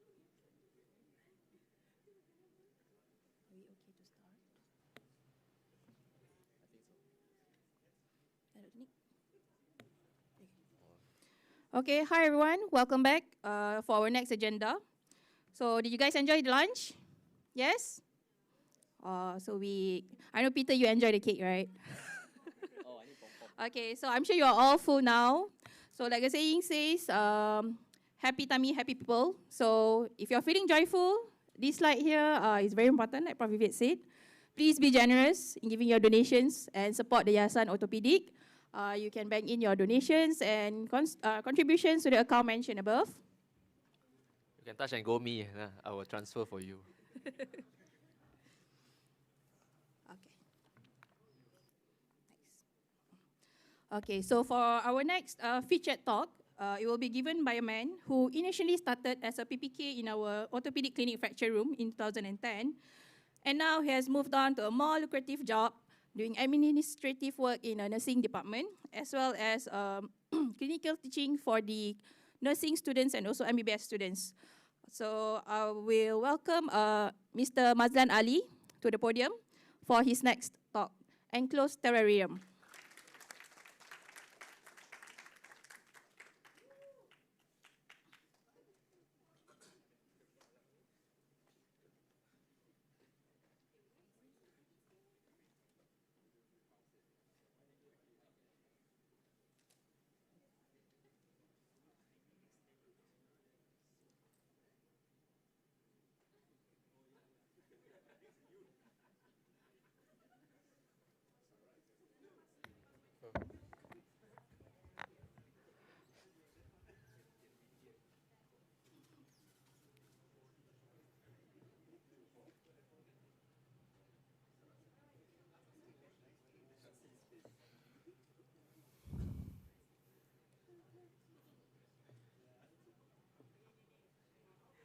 Hi, thank you, Miss and Mr. MC.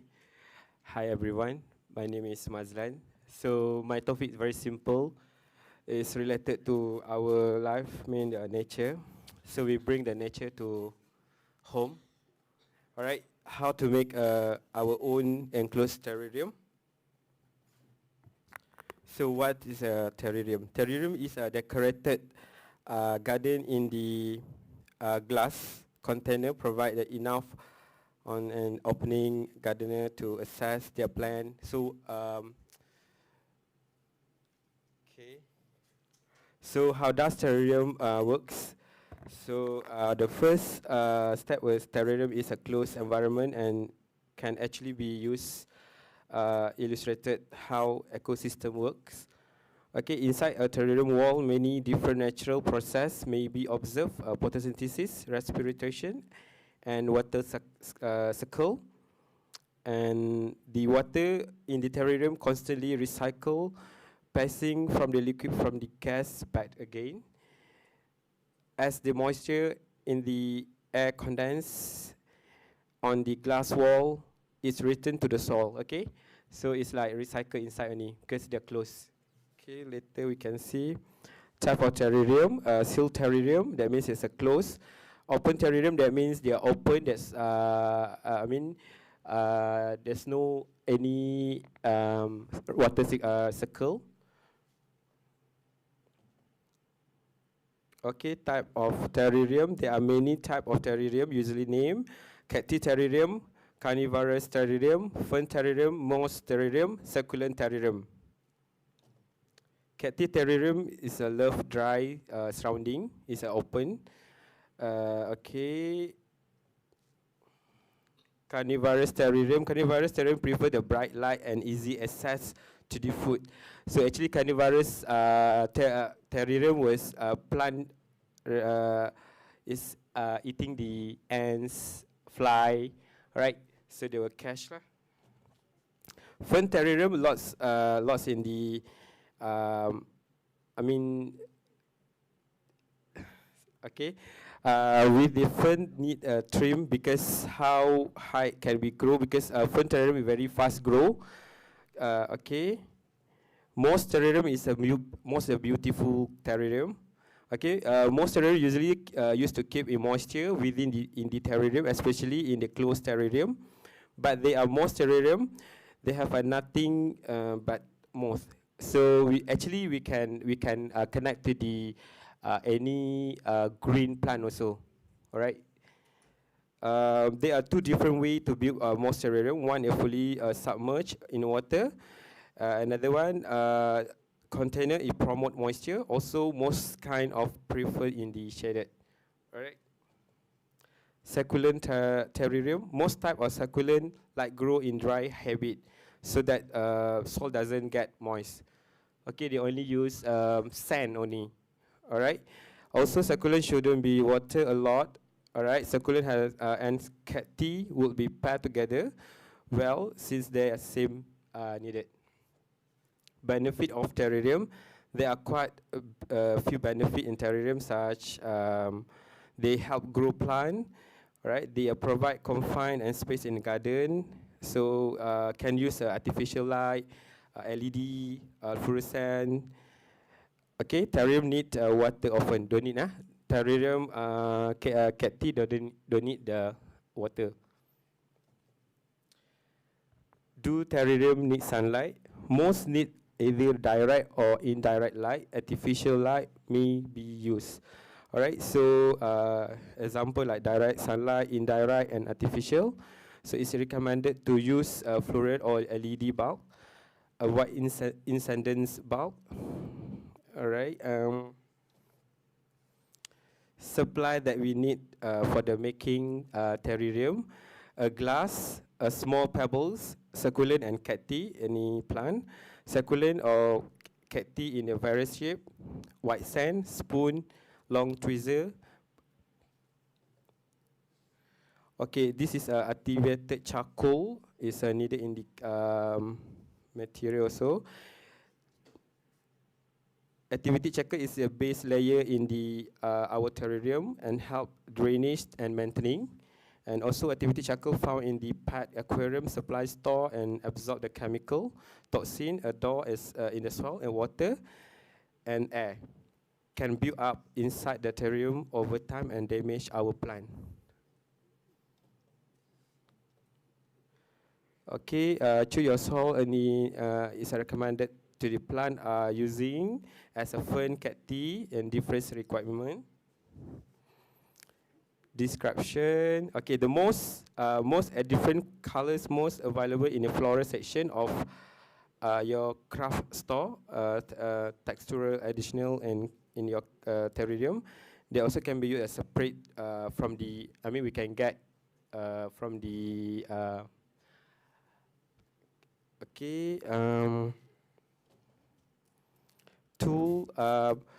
While they are standard tool for the terrarium build that can be purchased in the kit, so we can get from the Lazada also. And even though the chopstick also is a great because we easily to catch the plant and not to break the plant. Okay, decorative item. This item make a terrarium come live, look like tiny sanctuary, zombie, fairy garden accessory. So place near the sunlight, so very easy. Put in the next to the window also can, even though the kitchen. Alright, choose your container, and then we try to get the something creative shape like any artificial animals also can use. Typically, foliage plant and plant that grow slowly work best. Avoid fast-growing plant. Example: fern, Medinehair, bird nest, button ferns, carnivorous plant, Venice flytrap, pitcher plant, sanddew, dwarf palm, air plant. Air plant is no need sand and no need any stone, right? Succulent, cacti, hauturia, echeveria. That one is a very easy to take care. Start with the medium size. Clear glass, open the container. You can use anything to strike your fancy vase. Clean out pasta jar, also can use recycle. Fish bowl, especially terrarium bowl. Alright. Fill up the bottom with a vessel with the 1.5 inch layer small rock to collect the water drainage. Add a layer of the potting soil in the succulent and cacti. It should be deep enough for the plant root, about 2.5 inch. Remove the large plant from the container and thus access soil of the root using the end of spoon to make the hole and so big enough for root and nest plant inside. Alright, continue plant. The rest, the succulent work from the large to small. It's easy to start back of container. Okay, once plant arrange about half inchy, then we put the topping like sand, any artificial sand also can. Okay, and then we can finish with landscaping. Alright, we should water not frequently as a typical indoor plant. Okay, if that one is open, let's say we put the coconut pear or what, so we have to be less water. So the type of plant found in the terrarium tend in hard plant require frequent watering. Also, the greenhouse like structure of terrarium recycle inside like bottles terrarium. Okay, for the open terrarium, water about 3 or 6 week time. Alright, rather than watering schedule, you can check the soil. Maybe we can use any stick to know whether they are soaked or not. Okay, this is an example, closed terrarium. This is a closed terrarium also. I use a recycled bottle and jar. Okay, this one also, that one is an open terrarium, cacti terrarium, and some of the right. Okay. So this is a medium that we need in the terrarium, even though the open or closed terrarium, because the base most important actually is rock. Charcoal is most important because they are closed.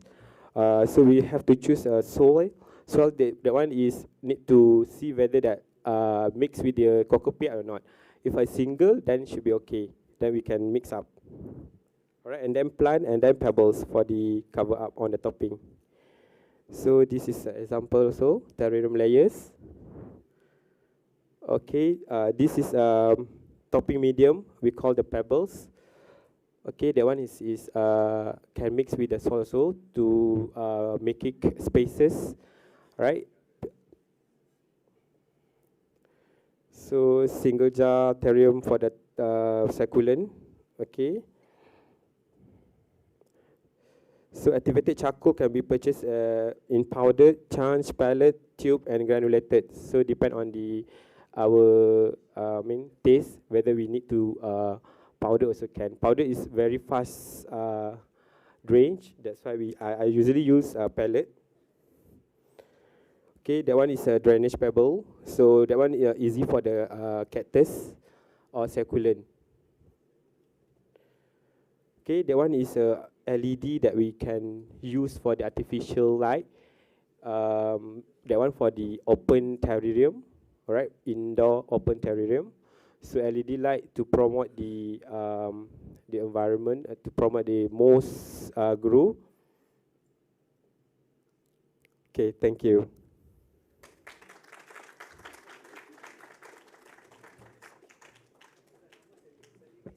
Thank you very much. Just hold on for a short while. Hold on for a short while. I'd like to invite Prof. Faisal. Just give him a small gift of appreciation. All right.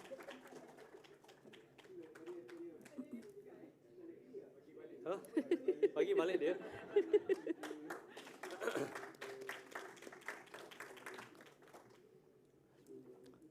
In a way, our Noceral conference room is a bit like a terrarium. I've seen Eva just growing there on her A&W only. So, yeah, pretty familiar. Okay. All right. So for our next agenda, we would like to call upon the representatives of the freshly graduated orthopedic surgeons to give a word or two. Let's hear it first from Dr. Justin Chin Zheng Xiao, and then from Dr. Wong Wai Kit.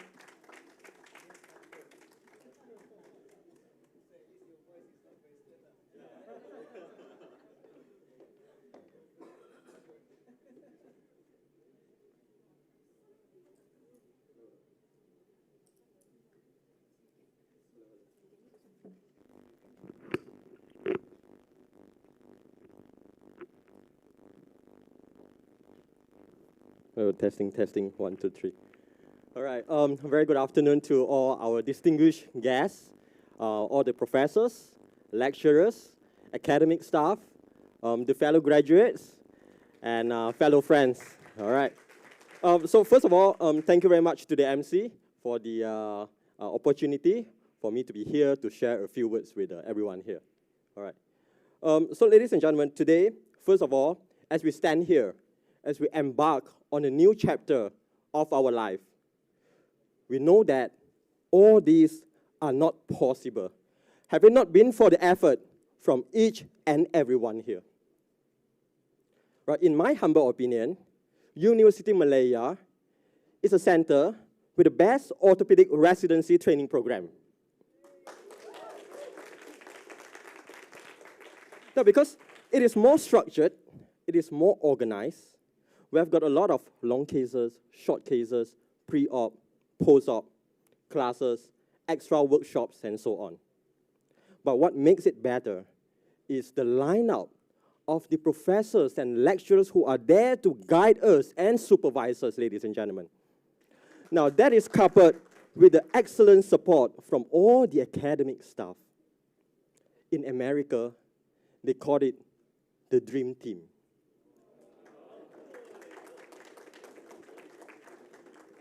Now, because of this dream team, ladies and gentlemen, we are where we are today. And because of this dream team, ladies and gentlemen, the gold medal is now finally back in University of Malaya.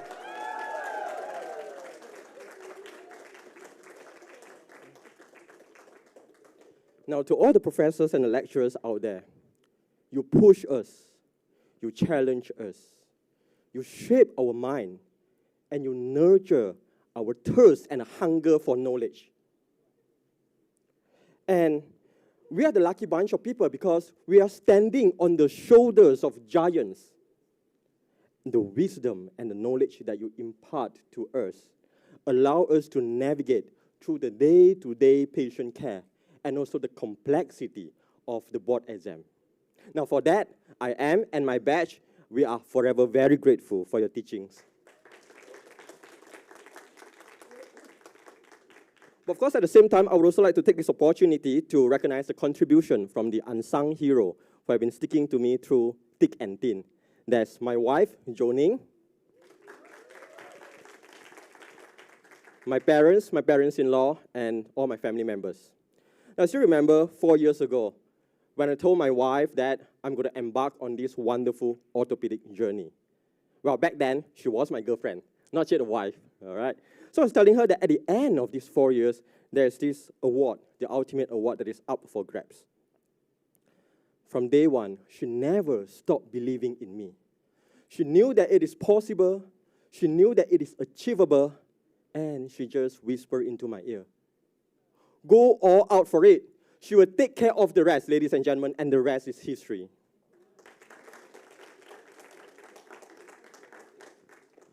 But of course, how can I forget my fellow graduates and my fellow friends here? Now, these 2.5 years in University of Malaya, in fact, is the happiest time of my entire orthopedic journey. I've been to Sabah, I was in Penang, and here I am for the last 2.5 years. Now, I think because during these 2.5 years, I've never a time find so many like-minded individuals. Right, because I think that is also partly because we are more or less from the same background, right? Almost the same stage of life. Some is just about to get kids, some are just about to get married, some are just about to start a family. So we share a lot of similarities. But what is more important, you guys, we together, we share the same ambition. We share the same vision, and we share the same eagerness to learn and make an impact. So kudos to all of you, and kudos to me. Because of these 2.5 years, we learn from each other. But because of this journey, because we learn from each other, we learn more about ourselves. Last but not the least, to all the juniors out there, what you witness here is not an overnight success story. There has never been an overnight success story.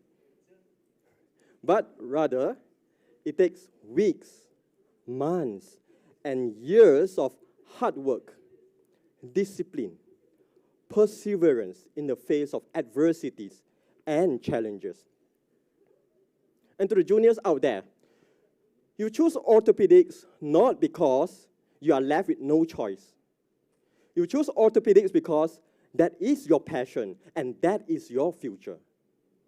So I challenge you, to all the juniors out there, embrace hard work, embrace discipline, embrace the opportunity to take charge of your own future, and there must be a fiery determination to rise above the mediocrity, ladies and gentlemen. So, work hard, work smart, work together, and reach for the stars. Thank you very much, ladies and gentlemen, for your attention.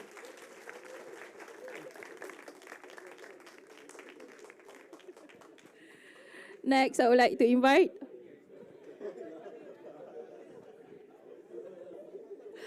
Dr. Wong Wai Kit to the floor.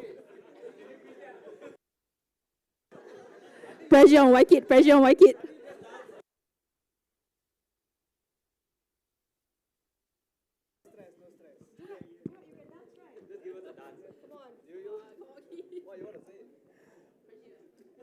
As with all things with exams, for any candidate going after Justin, it was his hell. So Yes. Yes, I second that. Okay, a very good afternoon. Dr. Mahmud American, Datin Ragaya, Prof. Tunggu Sara, Prof. Tunggu Kamarul, Prof. Vivek, Prof. Faisal, distinguished professors, lecturers, colleagues, friends. It gives me great honor to stand before you today as the class rep. Not going to try to outdo Justin. That's not going to happen. Okay, but just hear me out. Give me 2 minutes. So 4 years ago, 16 of us came through the doors. We were warmly welcomed. Eventually, we went our separate ways, in camp, out camp, and then something called COVID happened, right? And through all that uncertainty that was COVID, the precautions that was required, the one thing that prevailed was that the sense of teaching and nurturing did not stop, right? There was no OTs.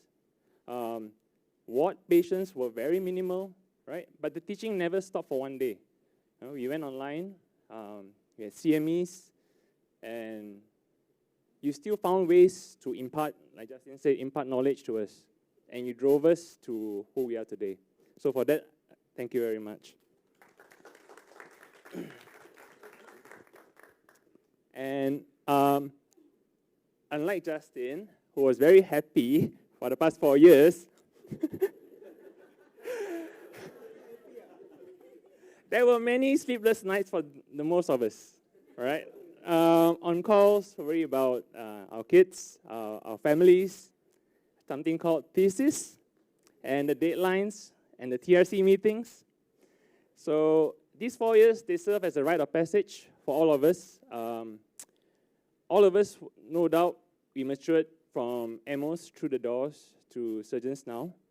Our thought process have matured, hopefully. And all this really will not be possible without the help from all of you. All of you meaning from the ground up, the support systems, the teaching faculty, lecturers, professors. None of this you guys needed to do. But you took us into your arms, guided us, provided counsel whenever we required. Most of us were very fortunate to have great mentors. I know my mentor is Prof. Teo, so thank you, Prof.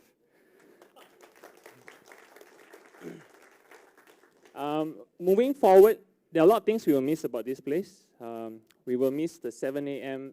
Spine teaching sessions. Here, 7 and now 7. All right. Hearing Prof. Chris say, when we are talking rubbish, and Prof. Chris will say, LC lah. Or Prof. Khan saying, boss, let it jalat di lah. Hearing all this, we'll miss all this. All right. We'll miss the long cases, the short cases. These sessions were great for learning, all right, and for laughter too whenever we are not up there. But above all, I think as a group, we went to KB with 2 goals in mind. One, we wanted to come back with 100%, and unfortunately, we fell short on that. My very good friend just wasn't lucky enough. So yeah, we came within a whisker of that. And the second was to bring home gold. So thankfully, one of that was successful. Well done, Justin.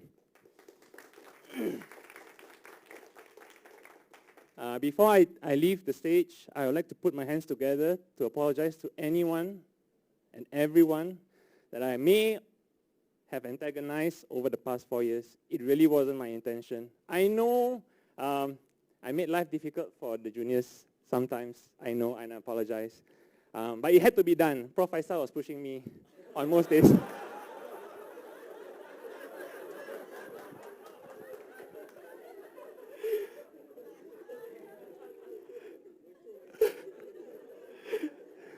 So, to become a doctor, it's not easy. To become a surgeon, pretty hard, as we found out.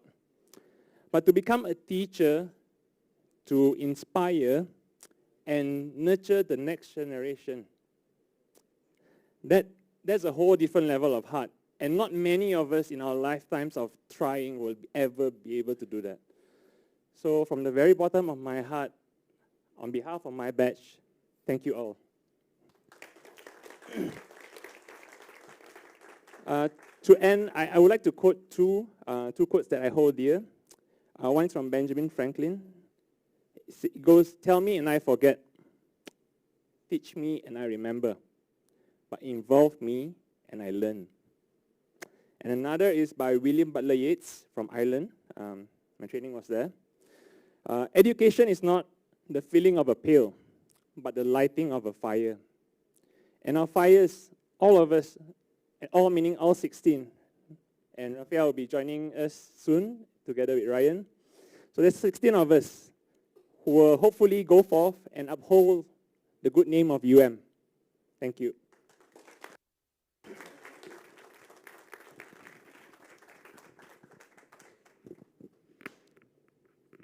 All right. Thank you to Dr. Justin and Dr. Wong Wai Kit for sharing with us on your master's journey, your success story, and hopefully will inspire us juniors to push and also reach for the stars. Okay, we also have 5 clinical master students who graduated last November. There are Dr. Ahmad Faris, Dr. Tan Lip Siang, Dr. Leong William, Dr. Ong Zewi, and Dr. Koh Ka Ho.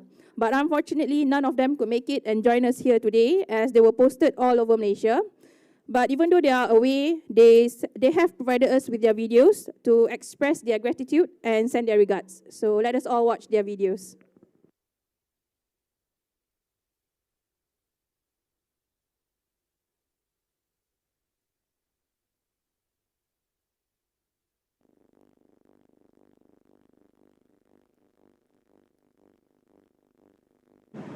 I'm currently in Limbang, Sarawak for a district visit.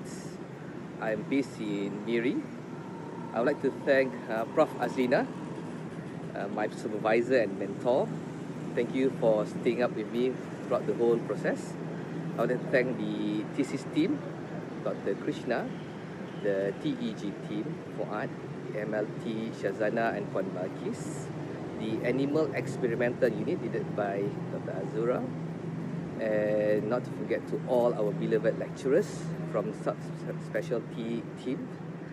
Congratulations to all the new graduates and all the best to the juniors taking for the next exam. Thank you.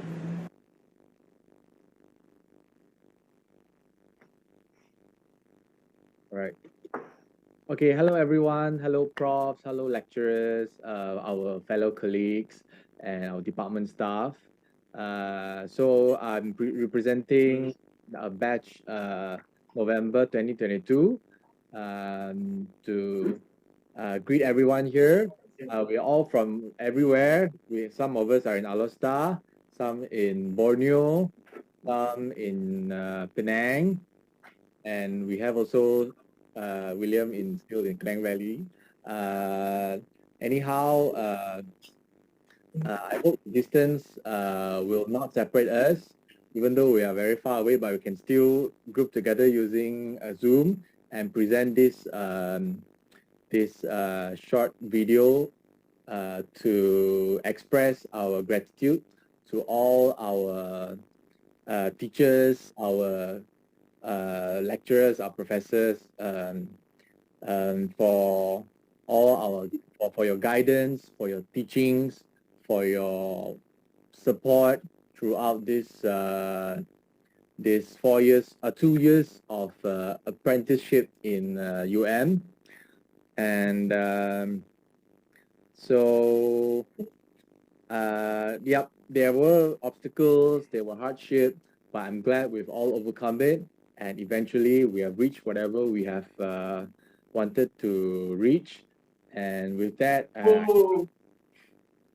think I would like to put an end to my speech, and I would like to pass it on to my next colleague. I think Tan will take over from now. Thanks. Hi guys, greeting from the Borneo Island. Sorry couldn't make it for the Noceral day, because Dr. Nick doesn't want me to sponsor a ticket to UM.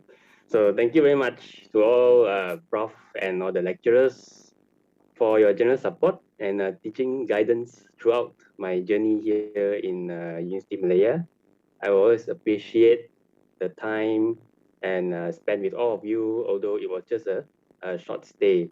So may God bless all of you and good luck to all my juniors who are going for the exam.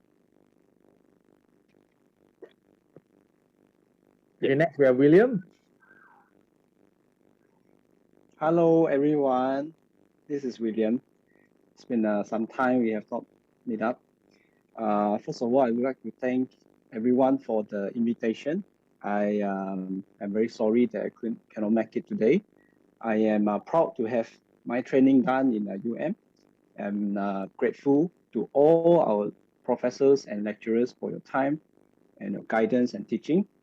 And especially during the long cases and short cases teaching and all the online session or the face-to-face session in the clinic and OT. And everyone has his challenges in life. I am eternally grateful to all of you for your support and helps. And I apologize for all my shortcomings. May our path cross again, and I hope to see you soon in MOA. Thank you very much. Pass to the next colleague, Ong. Hello, everyone. Ong here, currently in Hospital Pulau Pinang. First of all, I would like to congratulate the May 2023 batch, our juniors who have passed their OSC Part 2, and congratulate them for becoming the new batch of orthopedic surgeons. And first of all, I would like to, of course, happy Noceral Day, and I would like to thank all my professors and lecturers for all the teachings and the guidance given to us during our 2 years of training in University Malaya. And most importantly, of course, I would like to thank my study group members, William, Ko, Tan, and Faris. Without them, it would be impossible for all of us to make it to the exam and pass it successfully. And lastly, of course, again, happy Noceral Day, and hope you guys enjoy it. And sorry that I cannot join you guys tomorrow. So see you all again soon, hopefully. All right, I think that's pretty much sums up all what we want to say. So so again, thank you everyone. We apologize again we couldn't make it, and happy Noceral Day, and I hope our path will cross again, and we will see each other in MOA hopefully. All right, let's wave and say goodbye. Thank you. Bye. Bye-bye. Thank you very much. All right. Okay. All right. Well, only in UM can you get two speeches that are totally different in content but similar in impact. And Justin can inspire a kitten to become a lion, and Waikit can induce a lion to cry like a kitten. So, wonderful. Next up, we just want to pay homage and say congratulations to the graduates who have just completed their Masters of Medical Science and Masters of Medical Science Regenerative Medicine.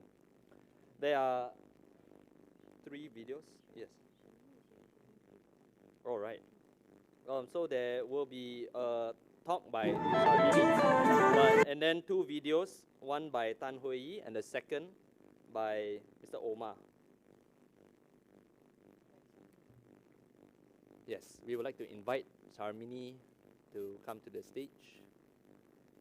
Is she around yet? Okay. All right. Yeah, let's give a round of applause.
Thank you for your patience. Sorry for the technical issues. We will start again after this issue is being sorted out.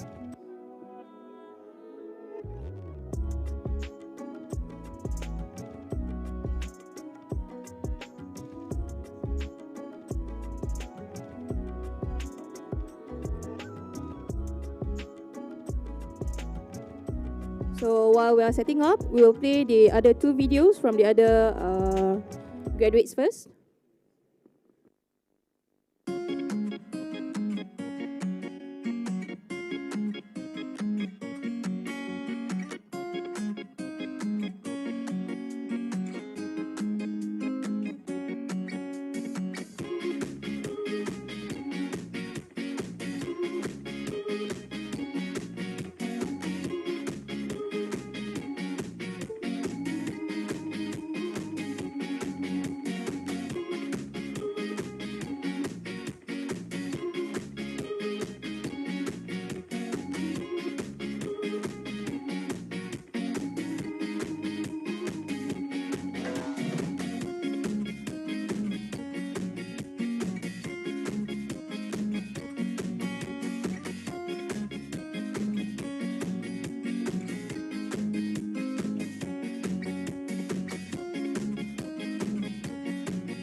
All right, good morning or good afternoon. I don't know what time it would be. So my name is Omar. I am one of the students, or one of the two students in the third batch of the regenerative medicine program. So yeah, I was told to do this video as part of the Noceral Day to like describe my experience, my memories, and so on. So yeah, I have like a few things to say maybe, and like a few pictures to show here. So this one over here is a screenshot from our first meeting. Back it was COVID and I was still home, and like I look very confused over here, did not know what was going on because we spent the first semester at home. So I was still back in Egypt. So yeah, time flies. This was like more than 2 years ago. So this was like my first introduction to the program. And then this is me here when I arrived in Malaysia. I think the second day or first day after quarantine, something like that. First time I come to the faculty. So yeah, this was also I think around 2+ years ago. So yeah, and then fast forward 2 years. This is the day of my Viva. Of course, I look happy over here. I was done with all my examiners and of course Dr. Tan. And then the same day when we celebrated finishing my Viva here with a brief lunch that we had. And yeah, I think these 4 pictures, they kind of summarize the past 2 years. Of course, a lot of details, a lot of things that happened, and I'm keeping it brief. So yeah, I just want to say thank you to everyone, all of the lecturers, everyone at Noceral, and above all Dr. Tan, of course, because she was my supervisor, and all the other lecturers, of course, for all of their assistance and all of the information and the assistance that they provided. And it was a very, very nice experience, and the program, I believe, it helped me a lot. And currently, I'm applying for PhDs, and I would see how it go. So again, I hope it all goes well. I really appreciate and cherish my time in the program and in Malaysia. And yeah, I hope I would see you soon. You have a good day.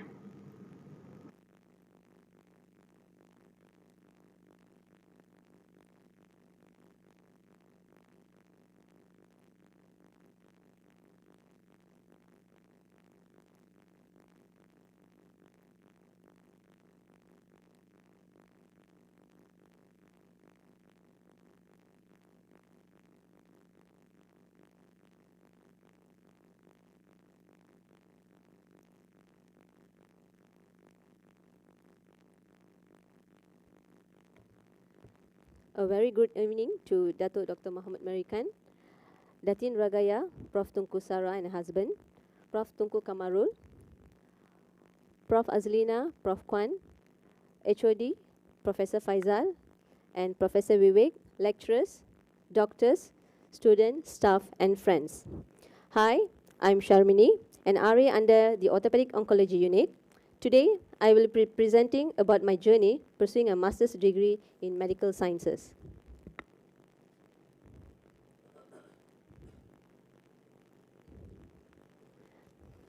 I joined the Ortho-Onco unit on the 25th of March 2009. Since then, it has been 14 sweet years I am here. In the early years, the structure of the Ortho-Onco unit was rather simple. It had a unit head, Professor Vivek, a specialist, Professor Azura, fellow, clinical master student, houseman, and of course, a RA, that is me, and I was the first RA for the unit. Over the years, the team has grown within 2 more specialists, Professor Dr. Faisal and Dr. Ling, and 3 more RAs. So these are the pictures in 2012, 2013, 2015, and 2020. A big thank you goes to Kak Balkis, who was my first teacher in our department, who guided me on inventory, filing, grant application, and clerical work when I was joined as an RA. As the RA of the unit, I was responsible to carry out my duties during our Tuesday clinics, Wednesday OTs, and some administrative tasks relating grants. In 2011, I applied for the UM grant, which led me to officially register as a master's student in 2014. Years went by with research and presentation, and I submitted my thesis in 2019. Finally, in 2022, I graduated with my master's degree in medical sciences. My journey in research world was rather challenging. I had to learn everything from scratch. I had to learn to manage resources optimally, and there are moments when my research attempts kept failing, and I was not able to write a sentence despite reading multiple scientific journals, and the never-ending correction and submission were some of my lowest moments that I have encountered. Moving ahead, publishing a paper was my biggest challenge, yet as it was not a smooth journey. The long wait, the disappointment, the unexpected, and the uncertainty are surely something close to every research student's heart that they can relate to just like me. Finally, my paper was born, and I managed to publish my paper in August 2022 under Current Oncology. I would like to thank my 2 fellow co-authors, Ms. Premdas Ramdas from IMU research team and also a lecturer, and Priscilla Josephine, my colleague and friend, for their input for the paper. This paper was also not possible without the help of my both great supervisors, especially my co-supervisor, Prof. Amo, from Monash, for her time in correcting and editing my draft. Thank you, Izati, for being there for me when I needed you. And I'm really happy we both made it. So what I learned.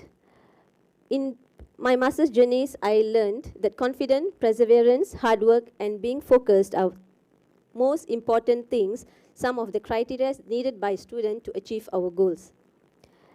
Finally, the most awaited day, I finally graduated on 6th of December 2022. I want to take this moment to express my deepest gratitude to everyone who had made this possible. Without all your support, I wouldn't be here today. As saying goes, by family first. To my family and loved ones, thank you for always being there for me. Your love and support mean world to me. My thanks goes a long way to my board supervisors, my superhero, Professor Vivek, and my superwoman, Professor Amukuti, who has been guiding force throughout this journey. Both your unwavering support and guidance has been instrumental in my success. Thank you, Ortho Onco team, the Noceral staff, students, for all your support in many ways.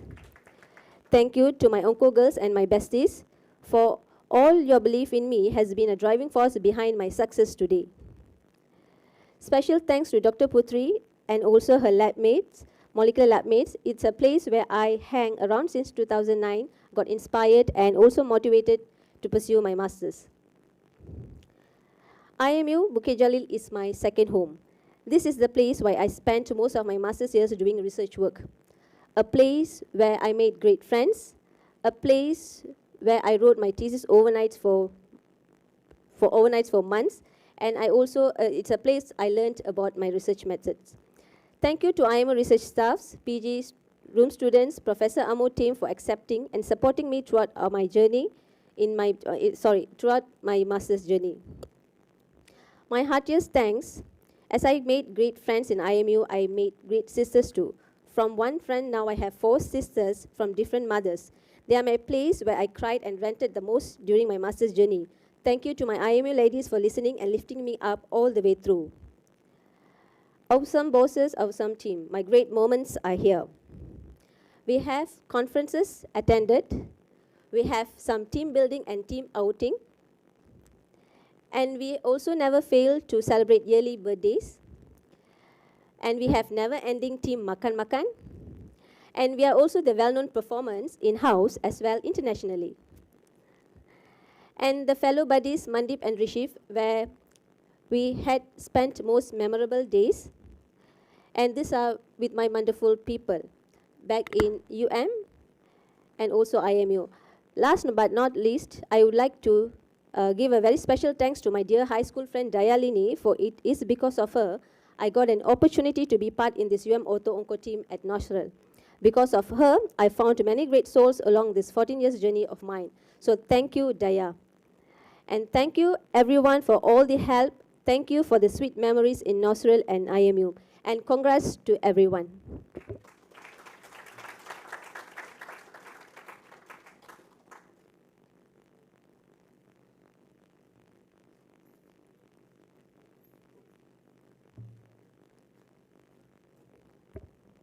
Yeah, thank you so much. I'm sure you have realized that in the past 2 years or so, the Department of Orthopedics and Noceral has seen a change of many faces in the support and the admin staff. Some of them were due to being transferred, and some resigned to move on to other places. And one notable person we would like to mention is Madam Nurul Akila, who was Noceral manager since 2019 till around April 2023. And she helped conduct 4 Noceral days. Here we would like to just present a short thank you and farewell message for her. Assalamualaikum and good day to everyone. Wow, it does feel kinda irony though, because usually I'm the one who chasing last minute presentation from others for Noceral Day. And now I'm the one passing mine few hours before. But it's good to be here again, virtually, in this Noceral Day 2023. Cut things short, I would like to take this opportunity to firstly congratulate our doctors and grads. Today is your day. Cherish the moments and may you guys be the best practitioner out there. Second, thank you so much Dr. Nick and all the committee for still involving me here. Appreciate the thoughts and love. And lastly, thank you to each one of you who present here physically and virtually, because without you guys, this event will not be a success. Thank you Noceral for the moment. Thank you Noceral for the friendship. Thank you Noceral for the love. I will never forget. Best of luck to everyone, and let not be a stranger out there. I'm Akila, Noceral Manager 2019-2023, signing off. Assalamualaikum.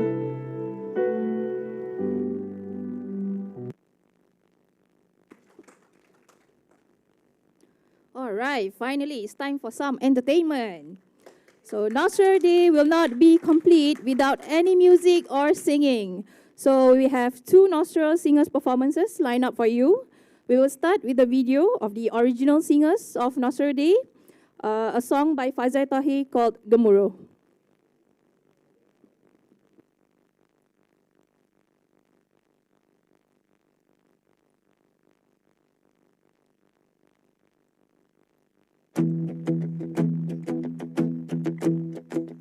Bila berdalu rentah di kalbu, hasrat yang tersirat semakin kuburu. Bila bergema bangunan gempita, harapan menyala nadiku berganda. Gemuruh jiwa senyap membara, dari puncak ini ke angkasa, berkalungkan bintang berkelipan, menyala jauh dari yang biasa.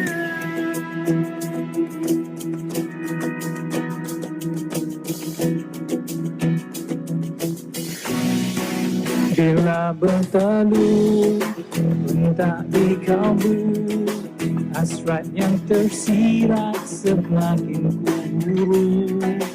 Bila bergema daungan gempita, harapan bernyala nadiku berganda.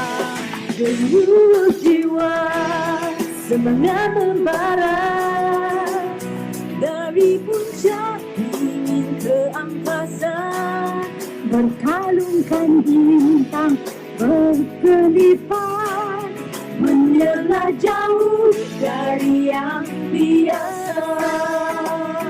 Ungkapan ini bukan sekadar bermimpi,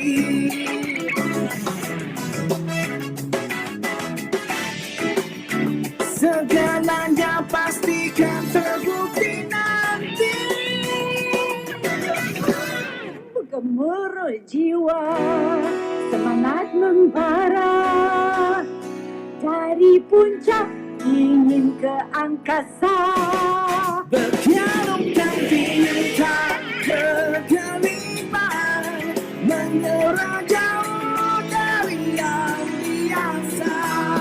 gemuruh jiwa semangat membara, dari puncak ingin ke angkasa, berkalungkan bintang berkelipan, menyerah jauh dari yang biasa, menyerah jauh dari yang biasa.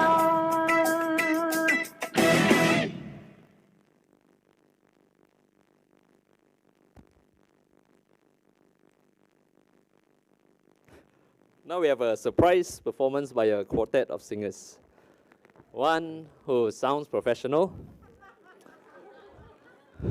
One who's a professional OT singer. One who's going to be singing to a tummy for the next 6 months. And one who wishes he could disappear right now. Presenting 3 Spice Girls and 1 not so spicy boy.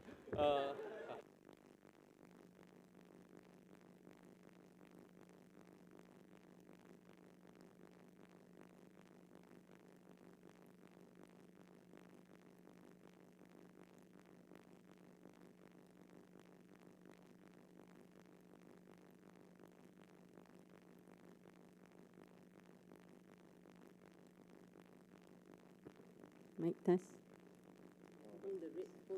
Hello? Yeah, mic test. Test. Okay. Why are you recording? Who's this for? Oh, okay. Works. Sadly. Okay. But she's the professional singer. Yeah. Okay. Was that supposed to be me? Oh no. I'm the professional Okay, start, OT start, singer. start. You guys are supposed to join in, please, at the end. Or at the beginning also can. Yes. Okay. Closer together. I used to think that I could not go on, and life was nothing but an awful song. Now I know the meaning of true love, leaning on the everlasting arms. If I can see it, then I can do it. If I just believe it, there's nothing to it. I believe I can fly. I believe I can touch the sky. I think about it every night and day, spread my wings and fly away. I believe I can soar. I see me running through that open door. I believe I can fly. I believe I can fly. I believe I can fly. Woo! See, I was on the verge of breaking down. Sometimes silence can seem so loud. There are miracles in life I must achieve,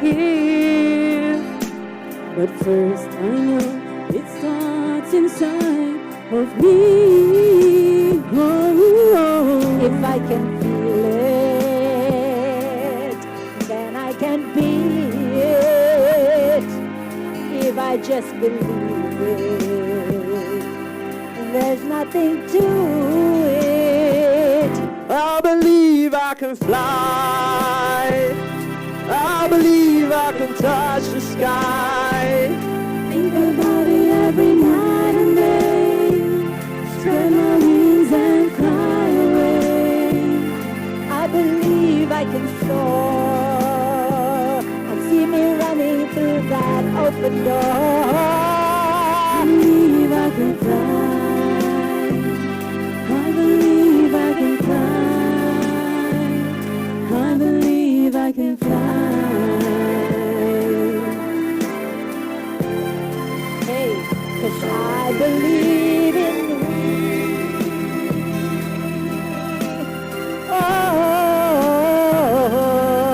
If I can see it, then I can do it. If I just believe it, there's nothing to it. I believe I can fly. I believe I can touch the sky. I think about it every night and day. Spread my wings and fly away. I believe I can soar. I see me running through that open door. I believe I can fly. I can fly. I believe I can fly. I can fly. I believe I can fly. I can fly. If I just spread my wings, I can fly.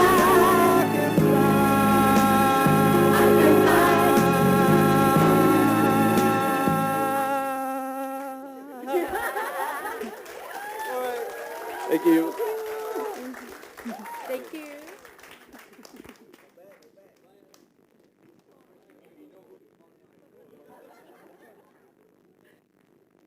So thank you to all the Noceral idols.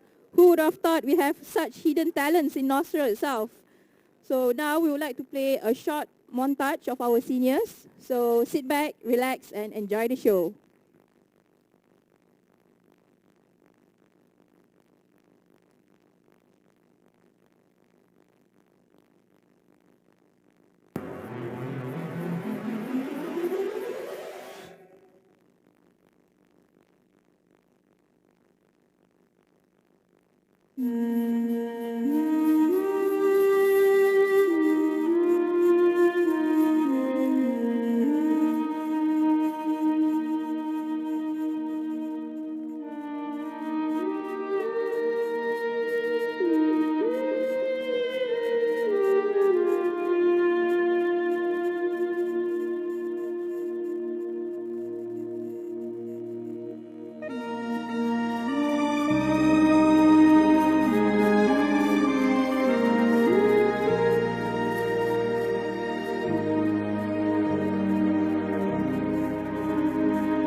All right.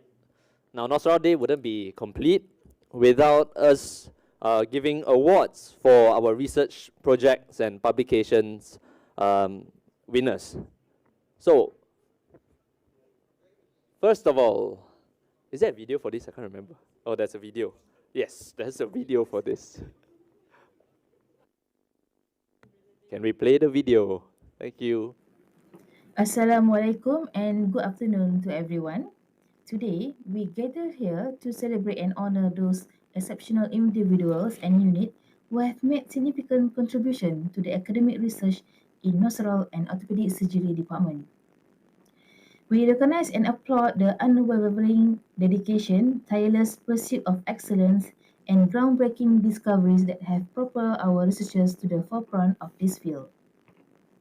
The Noceral Research Project and Publication Awards are based on the achievement in the year of 2022. Today, I have the honor of presenting highly esteemed awards. They are the highest published papers award for academic staff and unit, highest submitted papers for unit, highest grant recipient award for academic staff, and the highest cumulative citation award for clinical and non-clinical academic staff.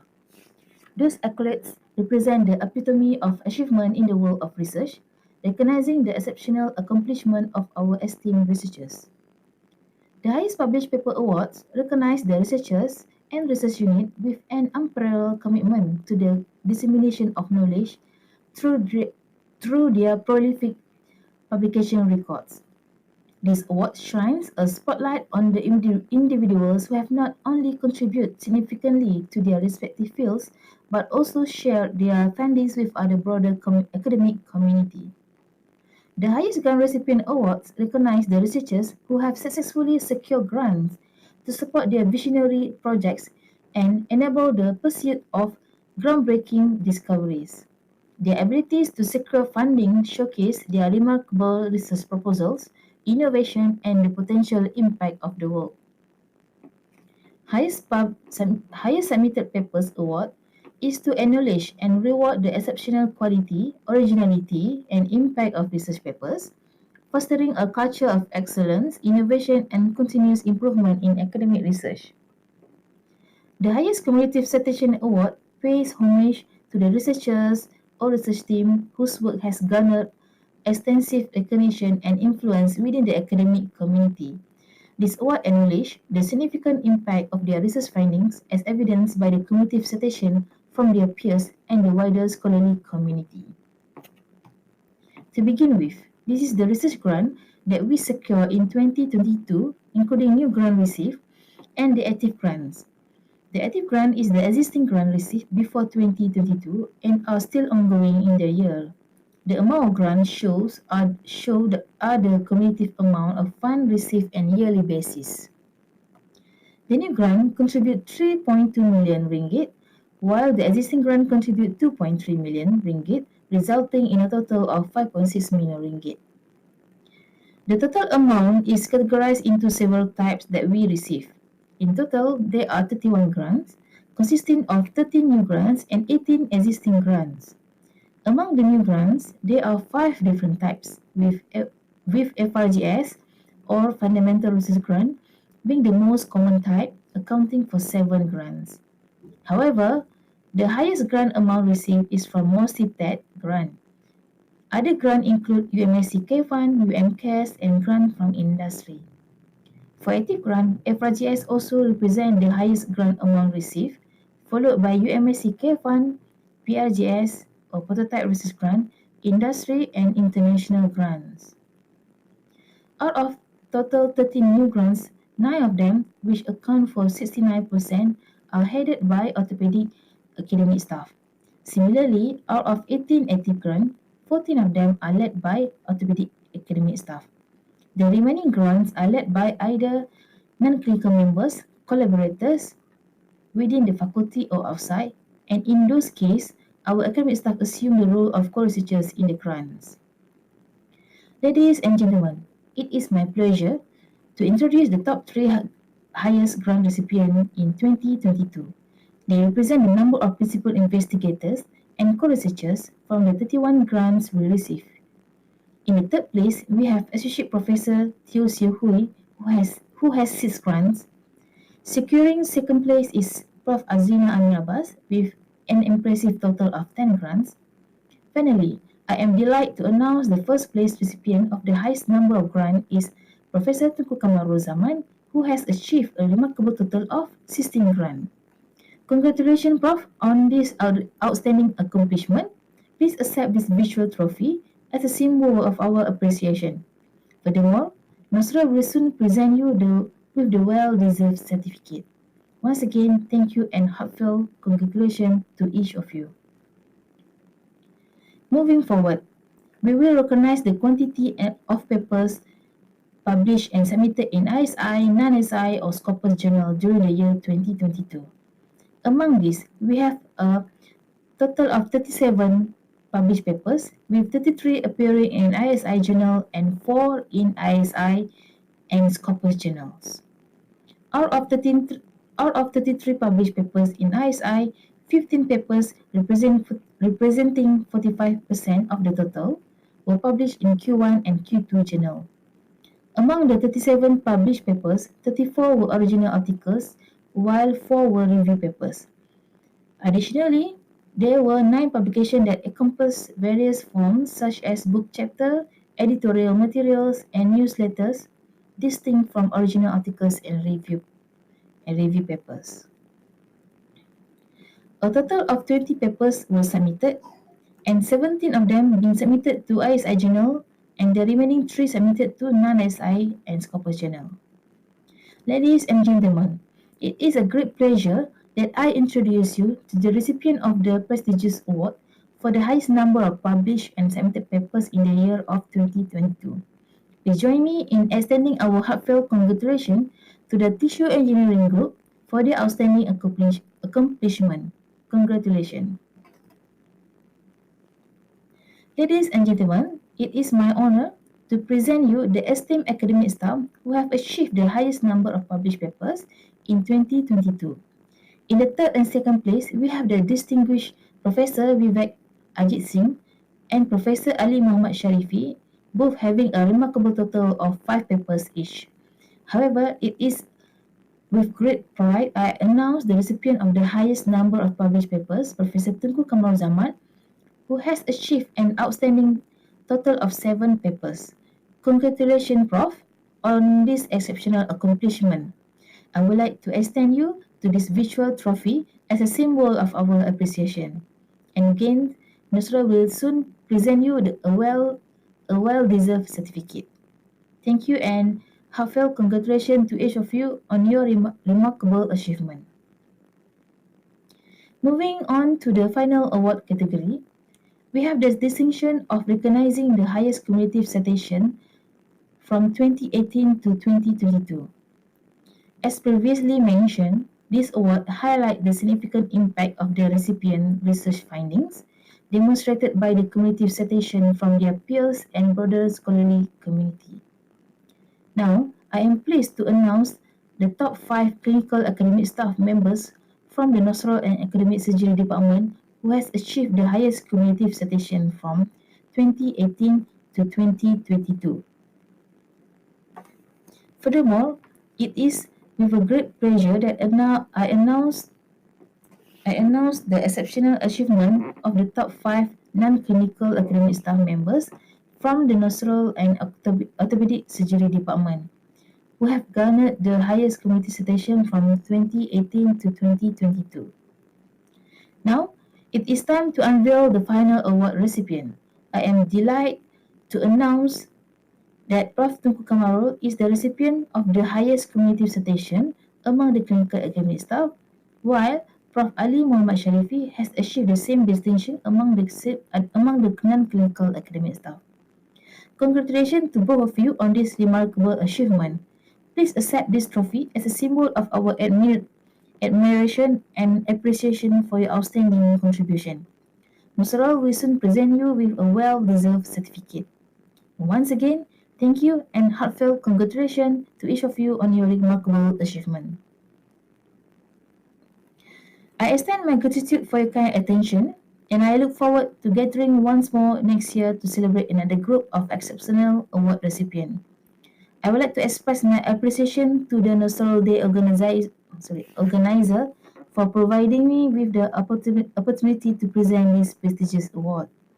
Wishing each and every one of you a fantastic weekend ahead. Until we meet again, take care and enjoy the rest of the evening. Bye-bye. Thank you, Ms. Wiley. Right now, we would, instead of virtual trophies, we would present a physical trophy. Okay, so can I just invite Prof. Sarah to come to the stage to present the awards to the winners.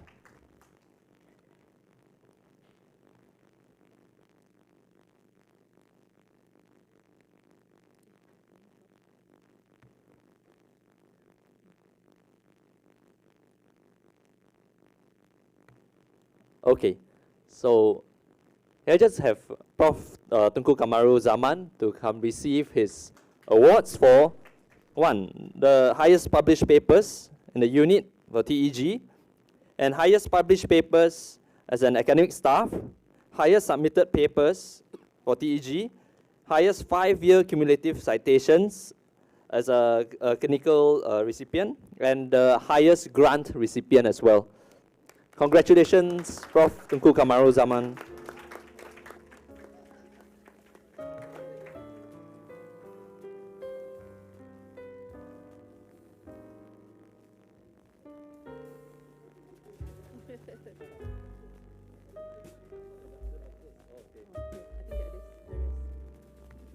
Okay, and the next award goes to Prof. Ali Muhammad Sharifi.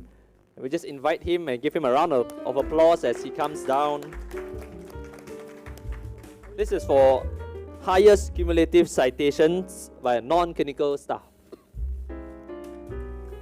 Congratulations. Let's give him another round of applause.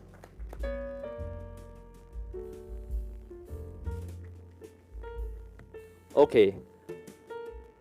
Next. Oh, thank you, Prof. Sarah. Yeah, thank you, Prof. Sarah. I think we will be distributing the rest later. All right. This is the most important slide of the day. So as you have heard about the research grants and money, and therefore we have this slide here to persuade you or to hypnotize you to donate now. Okay? So please donate. Don't run away without donating to Yayasan Orthopedic. And the account number is pretty straightforward. If you can remember Viva, you can remember this. And so please donate. Yes. Please continue to support Yayasan Orthopedic. Alright, okay, so once again, I would like to congratulate our seniors on your success and also graduation from the master's program. So for the final session, I would like to invite Prof. Vivek Ajit Singh to present the certificate giving ceremony to our graduates. So graduates, please come to the podium according to the name list. So for Masters of Orthopedic Surgery, graduates of May 2023, Dr. Chin Zeng Yao, top student of UM and overall.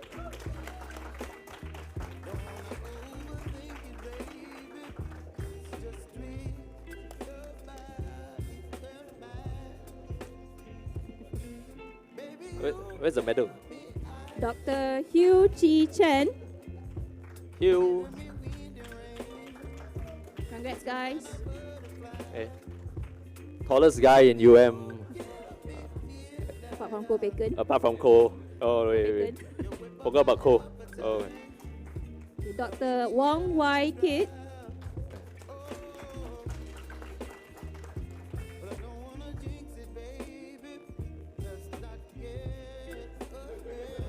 Oh, man.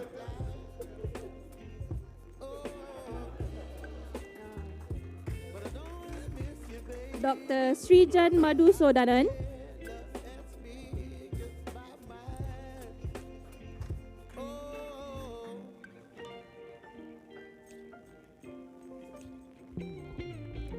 Dr. Liu Mei Yi.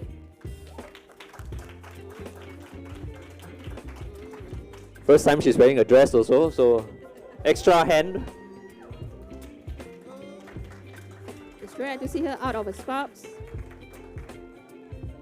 Scrubs only. Yeah. Dr. Eva Mahira binti Zulkifli.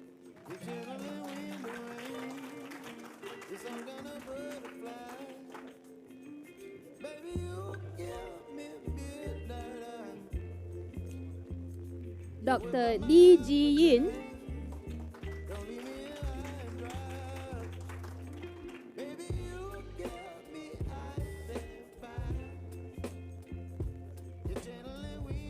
Dr. Gerard Gitan Sebastian.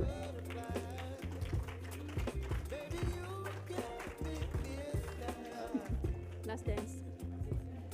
Gerard, you have a request to dance, Gerard. Somebody is asking you to dance. Dr. RY on.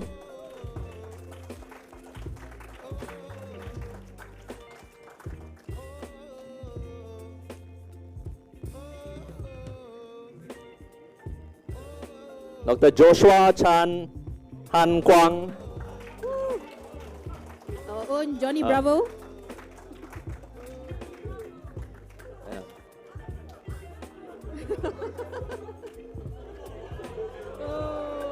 Oh man.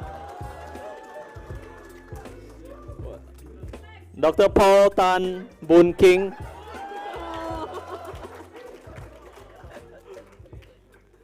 From the biggest guy to the scrawniest guy. Sorry. Sorry. Never mind. He has a king behind it. Okay. Dr. Yo Ching Wei.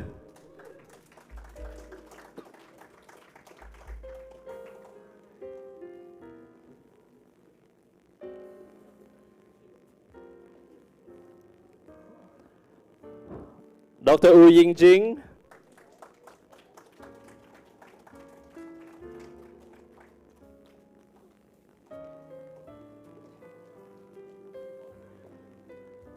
And last but definitely not least and not the quietest, Dr. Chu Peter.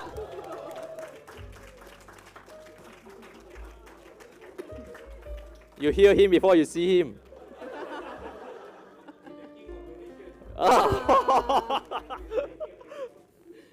Yeah. Thanks for the projector and what else?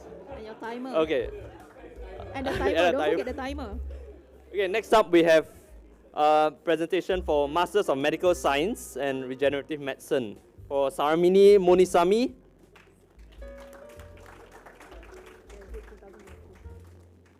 Graduate year 2022.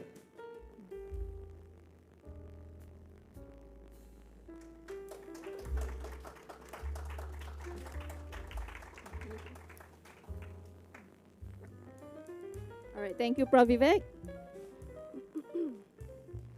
Okay, for our final session, we have a photography session. So we would like to invite everyone to the front or to the podium for this photography session. Please come down.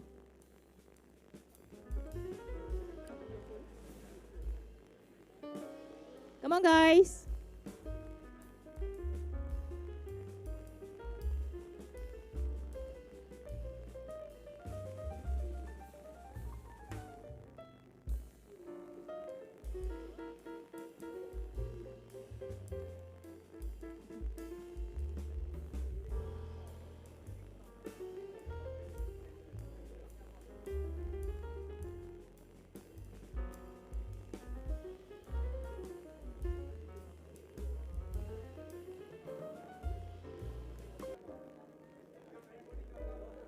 Everyone, semua sekali dijemput.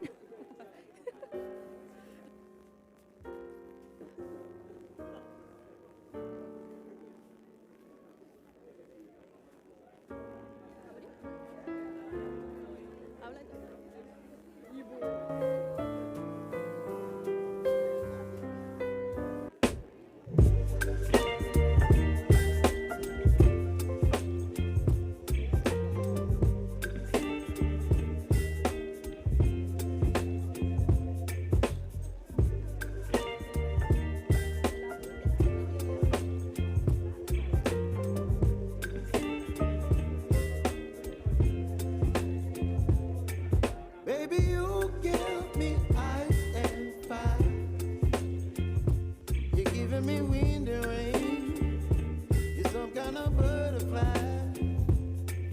Baby, you give me midnight. You whip up my appetite. Don't leave me here high and dry. Oh, well, I don't wanna jinx it, baby.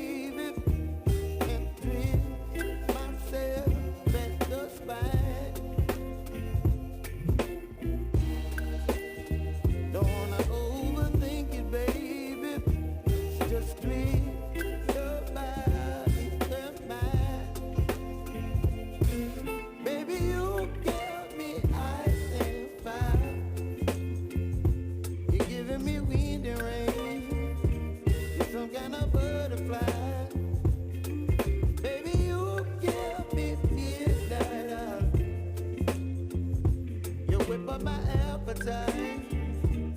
Don't leave me here high and dry. Oh, but I don't wanna jinx it, baby.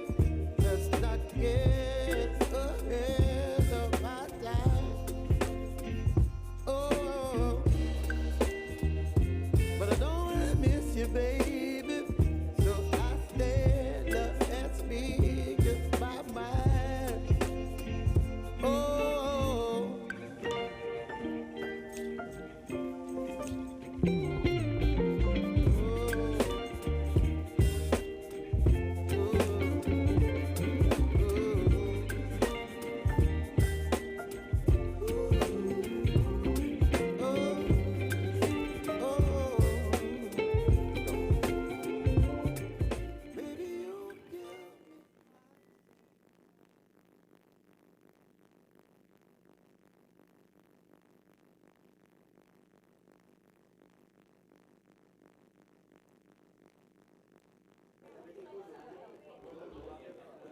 Everyone ciao already.